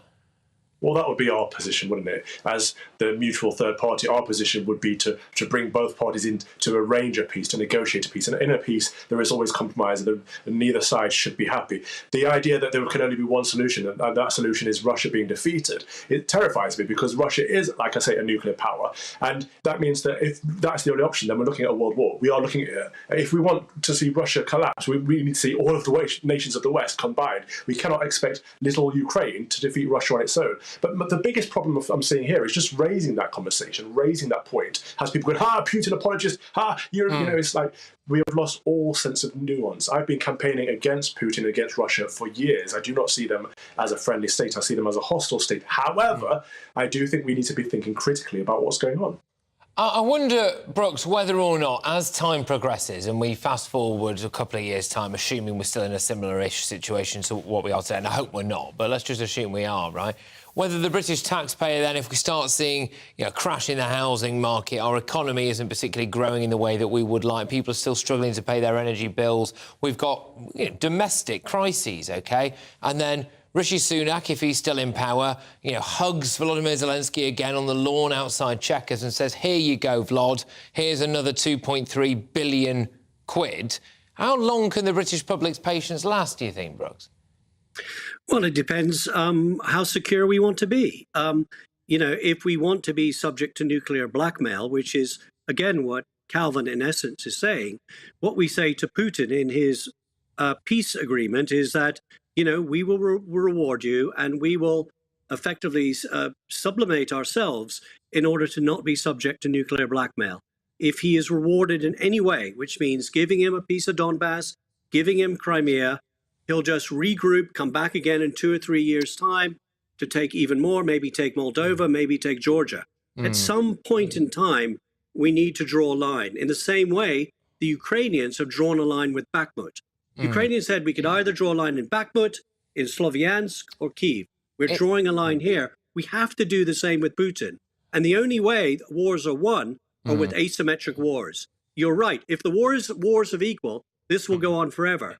Giving the Ukrainians the hardware they need to prosecute this war and to drive drive the Russians out of Ukraine is what we need to do. Just quickly then, Calvin, is it, do you think, really a question for the Ukrainians, even though it's Western economies that are really bankrolling this, right? Do you think this is a question for the people of Ukraine? Until they want peace, we just have to keep funding them, Calvin? Because, I mean, they're dying, aren't they? They're paying in blood, as Boris said. I would love to hear from the people of the Ukraine, actually, because I'm sick of hearing from Western leaders who have no input in the Ukraine. I'd love to hear from the citizens, the people that are actually on the ground, and both the Russian citizens too, because it's the people on the ground that are dying, as it always is in any war when politicians are playing a game. And actually, the money is part of the problem, because yes, there is a lot of money going into Ukraine, and I'm not entirely convinced all of that is going to the war effort, which is because the Ukraine has been one of the most corrupt nations in the world for the past 20 years. OK, look, I've really got to disagree. I've been in Ukraine now for most of the past year. I've driven hundreds of thousands of kilometers. I've been to I probably know Ukraine better than most Ukrainians at this stage. I've talked to Ukrainians in villages, in towns, in cities, and it is unanimous. Unanimous. When I say unanimous, I mean close to 90% of people, want to keep this war going. And they say, even if you stop backing us with weapons, we'll use sticks and stones to defend ourselves, because it's an existential crisis for the Ukrainians. In a way, it's not for the Russians. All right, look, both of you. I respect you being on the ground, but anecdotes always are unanimous, so it's worth a statement. Anecdotes over 12 or 14 months is not just anecdotes. OK, chaps, now I'm drawing a line in the sand. Now I'm drawing a line in the sand. We obviously could have gone on to talk about this for a lot longer. I do really appreciate it, and I value both of your views on that. That was GB News presenter Calvin Robinson and the former Conservative Minister Brooks Newmark.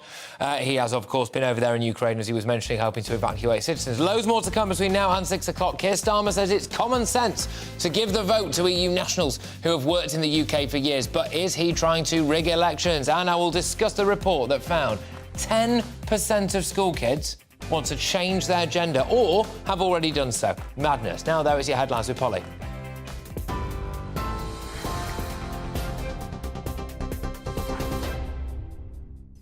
Patrick, thank you. The top story this hour. The Home Secretary has defended the government's plan to cut net migration, saying it's not racist to want to control our borders. In a speech, Suella Braverman argued that mass and rapid migration is unsustainable and would be a burden on housing and public services. And she says the UK should be focused on creating highly skilled workers. The labour market has acute or structural shortages. As with the NHS, it is of course right that we should have an immigration system agile enough to plug those shortages. But we need to get overall immigration numbers down. There is no good reason why we can't train up enough truck drivers, butchers, fruit pickers, builders or welders. Brexit enables us to build a high-skilled, high-wage economy that is less dependent on low-skilled foreign labour. Well, in other news, the UK will train Ukrainian pilots to fly Western fighter jets, but it has no plans to provide them with planes. At a meeting at Chequers today, the Prime Minister told President Zelensky of Ukraine that providing warplanes just wasn't straightforward. But Rishi Sunak said he promised that further air defence missiles and drones could be made available on condition they were only used in Ukraine.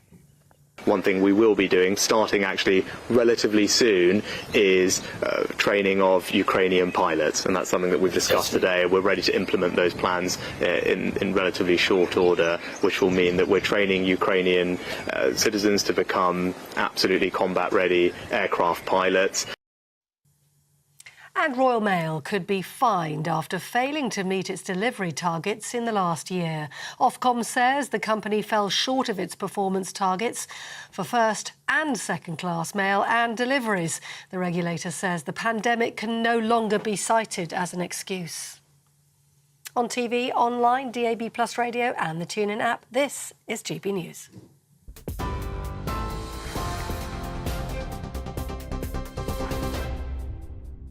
Direct Bullion sponsors the Finance Report on GB News for gold and silver investment.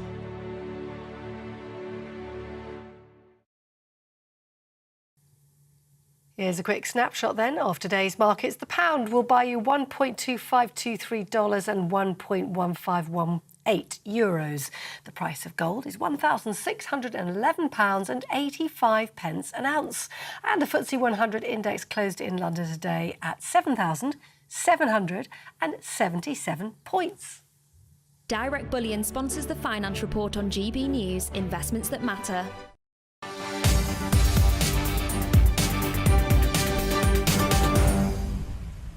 Yeah, let's get stuck back into one of the big stories for us today. Labour leader Sir Keir Starmer thinks it's common sense to allow EU nationals who have worked in the UK for years to vote in a general election. This, of course, is without them having a British passport. Starmer says that it feels wrong that people who've contributed to Britain's economy and raised their children in the country cannot vote. And it comes as the Labour Party has confirmed it's looking at giving EU citizens the right to vote in future elections. FYI, they're also looking at giving 16-year-olds the vote. To discuss this, I'm now joined by former Labour Special Advisor Paul Richards and political commentator Suzanne Evans. Both of you, thank you very much. It's always ladies first. Suzanne, I'll start with you. What's going on here when it comes to Keir Starmer wanting to give EU nationals the right to vote in general elections? Is he being fair and reasonable, do you think? Well, I don't think so. And I don't think it is common sense, because my understanding is that he's already rowing back on his position. He said this morning he wanted EU citizens who were resident here to have the vote. And now he's saying, oh, they've got to be here for years and years. So I think he's just floundering around like a bit of a fish on a slab, really, because he's obviously faced a lot of criticism for this. And I think quite rightly, it seems to me that the Labour Party is simply trying to gerrymander the voting franchise, really, which I think is pretty unethical, you know, hollowing out the idea of national citizenship, the fact that you are a proud Briton, born in Britain, invested in Britain, to just actually living here. There's a massive, great difference, even if you've been living here for quite some considerable time. I mean, no other EU country allows EU citizens who aren't their nationals to vote in parliamentary elections. And of course, EU citizens can't even vote in the elections of other EU member states. Okay. So I think Keir Starmer's really going out on a very silly limb about this one. Paul, how would you respond to the rather predictable claims that Keir Starmer's just trying to rig the next election between this and the 16-year-olds having the vote as well? He's trying to create a kind of lefty Europhile cabal. Well, Suzanne's wrong to say that only British people can vote, because Irish citizens, of course, can vote in the UK and Commonwealth citizens can vote in the UK. So we do have an extended franchise. And what Starmer is saying is, if you live here, you work here, you're perhaps married to a British person, your children are British, and you contribute to the economy and pay your tax, why on earth should the political class say you can't vote? Even if you want to, we should be encouraging people to vote. We should be extending the franchise to people who live here and trying to revive our democracy. And that's why 16 and 17-year-olds should also be allowed to vote, because if you get into the habit of voting young, that means people will carry on voting as they get older. Shouldn't they just get a British passport then, Suzanne? Well, I think that's right. I mean, obviously, there are some people. Funnily enough, my own son-in-law's in this position. He's got dual Portuguese and Australian citizenship, but has permanent right to remain in the UK. So he can't vote here, and he can't get a British passport. But that's perhaps another issue. But it was interesting that the issue of tax just came up there. I mean, this idea that if you can pay tax, you can vote is a ridiculous one, because you can have very, very young children paying tax if they earn enough money. There is no age threshold for paying tax, and so you can't. That's a ludicrous argument, really. Lots of people can't vote, but everyone, of course, whatever their residency status in the UK, can be represented by their member of parliament. And I think people confuse the two. As for this idea that it will reinvigorate democracy, I'm afraid there's no evidence for that whatsoever. It's just wishful thinking. Many people have the vote and choose not to use it. And I think every politician has met on the streets people that say they're never going to vote, even though they've got the right. I think that's a great shame. Okay. I think if Labour really wanted to improve democracy, they should be looking at perhaps bringing in some kind of mandatory voting rather than just trying to gerrymander the franchise, as I said earlier. OK. Paul, how would you respond to people who say, well, look, what will happen is we will allow EU nationals to vote, and then before you know it, at the election after that, there will be a second referendum on the EU on the table, and they will have allowed an extra, by that point, probably 4 million people from the European Union to vote in that election and probably referendum as well? Well, I think it's a nonsense. I think it's being put around by people who are trying to stop EU nationals voting in general elections. It's just scaremongering. And I think, the argument of getting people, extending the franchise, letting more people vote, whether they're 16, 17-year-olds or people who have lived here for 30 years, is good for democracy. And we do want to encourage those people who don't vote to vote. That's why it was terrible that we had that voter ID scam going on a couple of weeks ago in the local elections, which people were being turned away at the ballot box, having turned up, even with their photo ID, because it wasn't quite the right kind of photo ID. So, those are the kind of blocks to people voting. Not what Starmer is saying, let's get more people voting. Do you mean this, Paul? Or just in all seriousness, I do obviously really, really appreciate this debate, but you are, you're a very intelligent chap and stuff. I don't really think you genuinely feel that sorry for people who turned up to vote without the right ID, for goodness sake. I mean, seriously. Well, of course they do. Of course they do. People are turning up with a job seeker's card. They're turning up with student ID, perfectly valid photo ID that will get them into a nightclub. And yet we were turning people away who'd bothered to turn up on a 20% turnout. These are the people we should be celebrating for turning up. And we were telling them no. I mean, that's outrageous. And, we haven't had the proper conversation yet about how we improve that system. But it is terrible. You could. I mean, the way I would argue, Paul, with respect, the way to improve that system is to get people to read the rules and then just apply those rules when they go to vote. But there we go. Look, both they were of you... told to turn up with photo ID, Patrick, and they did. And then they were told it wasn't the right kind of photo ID. These are the people who have got off the sofa and actually bothered to turn up. We should be celebrating those people, not turning them away. OK, look, both of you, thank you very, very much. Much appreciated to have that worthwhile discussion there. That is Labour Special Advisor, former Labour Special Advisor Paul Richards, and political commentator Suzanne Evans. Right, so a report has found that 10% of school kids want to change their gender or have already done so. What on earth is going on in our schools? Are they being indoctrinated? I'm Patrick Christies on GB News, Britain's news channel. I joined GB News because I was sick and tired of not hearing my views being represented, not just mine, but so many people that I knew and spoke to. I just couldn't get my voice out there. I couldn't say anything. I couldn't do anything. Whatever the narrative was, I kind of had to follow it. GB News is there to provide a voice for those who have been ignored by the establishment media. We think different things. We've got a different style. GB News is here to be optimistic and positive about the future. It's real kind of dynamic and flowing, with the audience very much at the heart of it, like a big family. Here at GB News, we talk about the things that matter to you. Hearing the voices from right across our towns and cities, especially our towns. All sides of the argument represented with a heavy dose of opinion. We're on a mission here to make a difference. And the GB News family really is here for you, and whatever time of day you can watch or listen. Britain's watching. Britain's watching. We're proud to be GB News. The People's Channel. Britain's news channel. Westminster is going around in ever-decreasing circles, followed by the media. Britain is broken. How on earth did we get into this mess? But more importantly, how do we get out of it? Join me at 7 p.m, Mondays to Thursdays on Farage, here on GB News. We will have open, rational debate. We've got to work out how Britain moves forward from this. Join us here on GB News, the People's Channel. Britain is watching.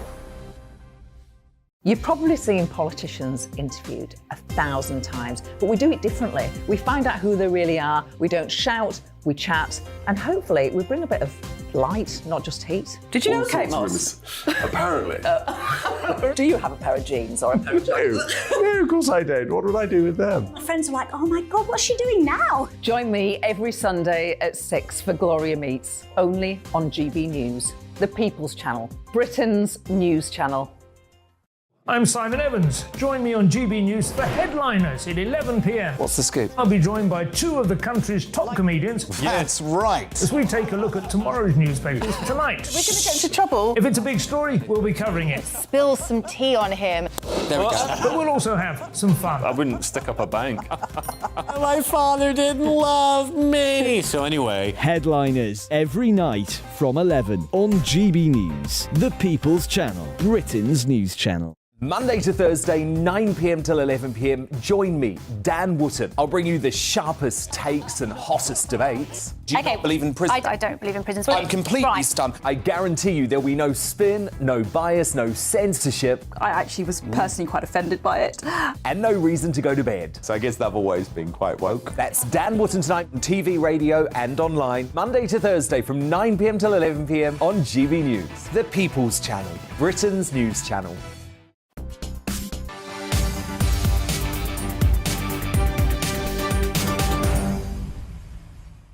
Welcome back. So what do you do when there's been a bit of a family row? Do you throw a party? Well, that's how some are interpreting a soirée tonight at Downing Street for backbench Conservative MPs. Officially, it's a party to celebrate the coronation. Bit late for that, isn't it? But it is more about getting the MPs back on board, I suspect, after the local election drubbing. And on the menu are pork pies from Rishi Sunak's local butcher. Joining me now is GB News' political reporter Catherine Forster. Catherine, thank you. We've seen a couple of splinter Tory party conferences, one today especially, has had a huge amount of attention. What is Rishi Sunak hoping to gain here by allowing every single MP, as far as I can gather, in the Tory party to walk through that big, famous black door behind you? Well, he's hoping to calm the waters after, of course, they lost over 150 seats in the local elections, which was beyond their worst possible projections. As we've seen, there's quite a few splits emerging. We had the Conservative Democratic Organisation in Bournemouth on Saturday. Some would dub that Bring Back Boris. Then we've got the National Conservative Conference running over 3 days just around the corner from here. Jacob Rees-Mogg, the Home Secretary Suella Braverman, Miriam Cates, among others, making waves there. And I think what we're seeing is that this sort of 6 months in which Conservative MPs have pretty much given Rishi Sunak the benefit of the doubt. That sort of coalition of nest of singing birds, as you would, which hasn't really been, is really starting to come apart now. Because let's face it, the biggest threat to many Conservative Prime Ministers, as Liz Truss found out, as Boris Johnson found out, and Theresa May before them, is not necessarily the opposition, but in fact their own MPs. So it will be interesting to see whether these dissenting voices in the coming days pipe up even more than they have been doing, or whether things begin to die down. Pork pies round at number 10 for the Tory MPs to try to bring them all back on side. Catherine, thank you very, very much. Catherine Forster there, our political reporter outside Downing Street. And yes, we just wanted to let you know, it's big political news. I suppose Rishi Sunak responding, I would suspect, to the latest fringe splinter movements in the Tory party. He clearly, I think, feels a little bit rattled and concerned. He wants to bring people together, doesn't he? Now, though, onto a shocking report that has found that 1 in 10 school children want to change their gender or have already done so. The study from the think tank Civitas says nearly a third of school kids are taught that a woman can have a penis. So what on earth is going on? I'm joined now by teacher Debbie Hayton, who is transgender as well. Thank you very much, Debbie. Great to have you on the show. Great to see you again. Look, is this indoctrination, or have we always had 1 in 10 kids, do you think, who are keen to change their gender and just haven't felt comfortable doing it? No, we don't. This is a fad. It clearly is, Patrick. Children have come across these ideas on the internet, through social media, through their friendship groups, and children have always come up with fads. But what's new is the fact that adults, responsible adults, are standing back and not correcting those children. What is the damage going to be here? Because some people might go, well, live and let live, Debbie, it's absolutely fine. But are there going to be knock-on consequences for these children? I mean, look, dare I say it, right? Is it kind of like the modern-day anorexia? Well, that analogy has been made. It's a similar group of children who struggle with mental health issues there, and a similar group of children. So that analogy has been made. What's not the case, though, is that these children are the opposite sex. That's the lie that they're being told, that they can choose the sex, as you said, that women can have a penis, men can get pregnant. This is nonsense. And as adults, we need to correct that nonsense. It is, I think, concerning for parents now who might be thinking, I'm going to homeschool my kids. Do you think we'll see a rise of that? Well, the problem is you can homeschool children, but you can't cut them off from the internet. And a lot of these ideas are coming from social media, their friendship groups, and from internet contacts. That's where it's coming from. So it's very, very difficult to restrict children and to keep children away from that. OK, right. So in a nutshell, what do you think is to blame for this? We've mentioned the internet. That is always going to be difficult to police. And schools supposedly not doing enough, do you think, as well? I mean, does some of this have to come from the home? Could it be argued that, you know, parents need to do a bit of a better job and say, hey, look, if you are genuinely transgender, fine, but, you know, maybe give it a bit of time and think about the reality of the situation? What we need to do as adults, as teachers and as parents is be honest with children. Children may be distressed about their sex, may be distressed about their gender, as that word is called, but they're not the opposite sex. And to come to terms with who they are and their bodies as they are is surely the goal which we should be adopting, not thinking there is something special, there is something new here. There isn't. There's simply children who are distressed about their bodies and trying to get through adolescence, and that's always been the case. We just need to remember that this is nothing new, and treat this in the same way as we've treated other issues that children come up with. Debbie, thank you very much. I always really enjoy our chats, and I think it's a useful antidote often to these kind of figures that we see. Debbie Hayton there, who is, of course, transgender as well, and a teacher. I'm joined now by Michelle Dewberry, who'll be with you for the next hour with Jubes & Co. What have you got coming up? I think I randomly popped up then, didn't I? You did. People got a sneak peek of Jubes. Sneak peek from down under. Yes. I do apologise for creeping into your show unannounced like that. I find that topic absolutely fascinating. As a mum, granted my one's only 2, so I've got a few years before I get all this ahead of me, but it worries me so much because there's only so far you can protect your kids. And when your kid goes to school and then you have all these teachers saying, you know, I've got a little boy, calling my little boy a girl and allowing my son to give himself a girl's name, and often without my knowledge as a parent, because that's been happening a lot at schools.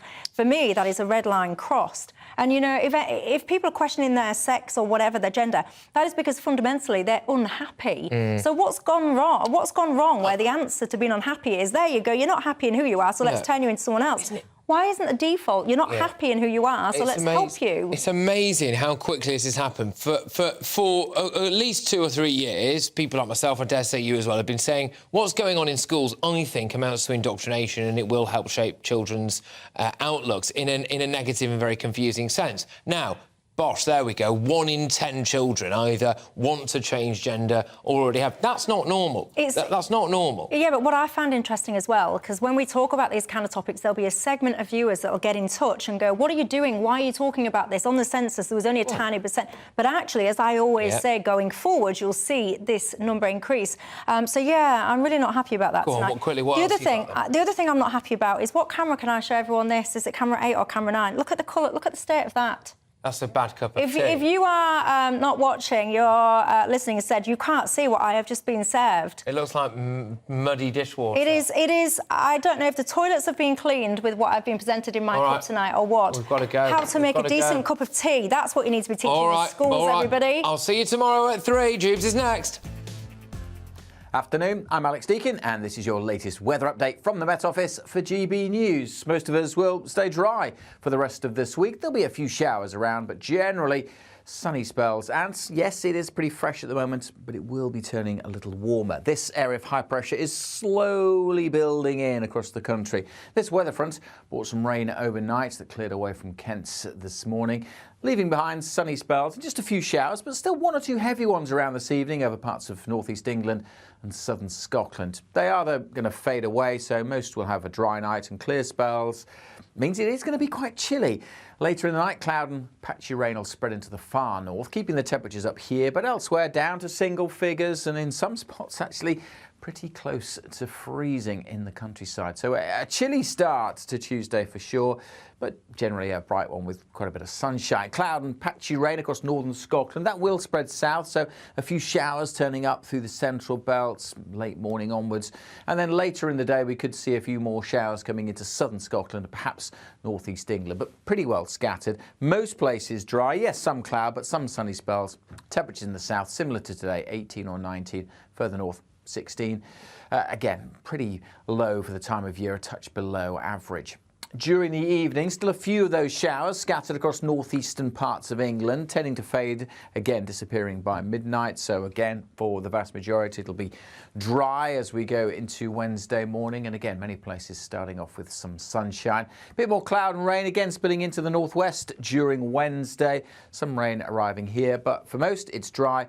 Greater chance of a few more showers over eastern England, but even here I think they'll be pretty well scattered during Wednesday at most places. Staying dry and bright with sunny spells. Temperatures again around or a touch below average, but they are starting to creep up and it will get a little warmer as this week goes on.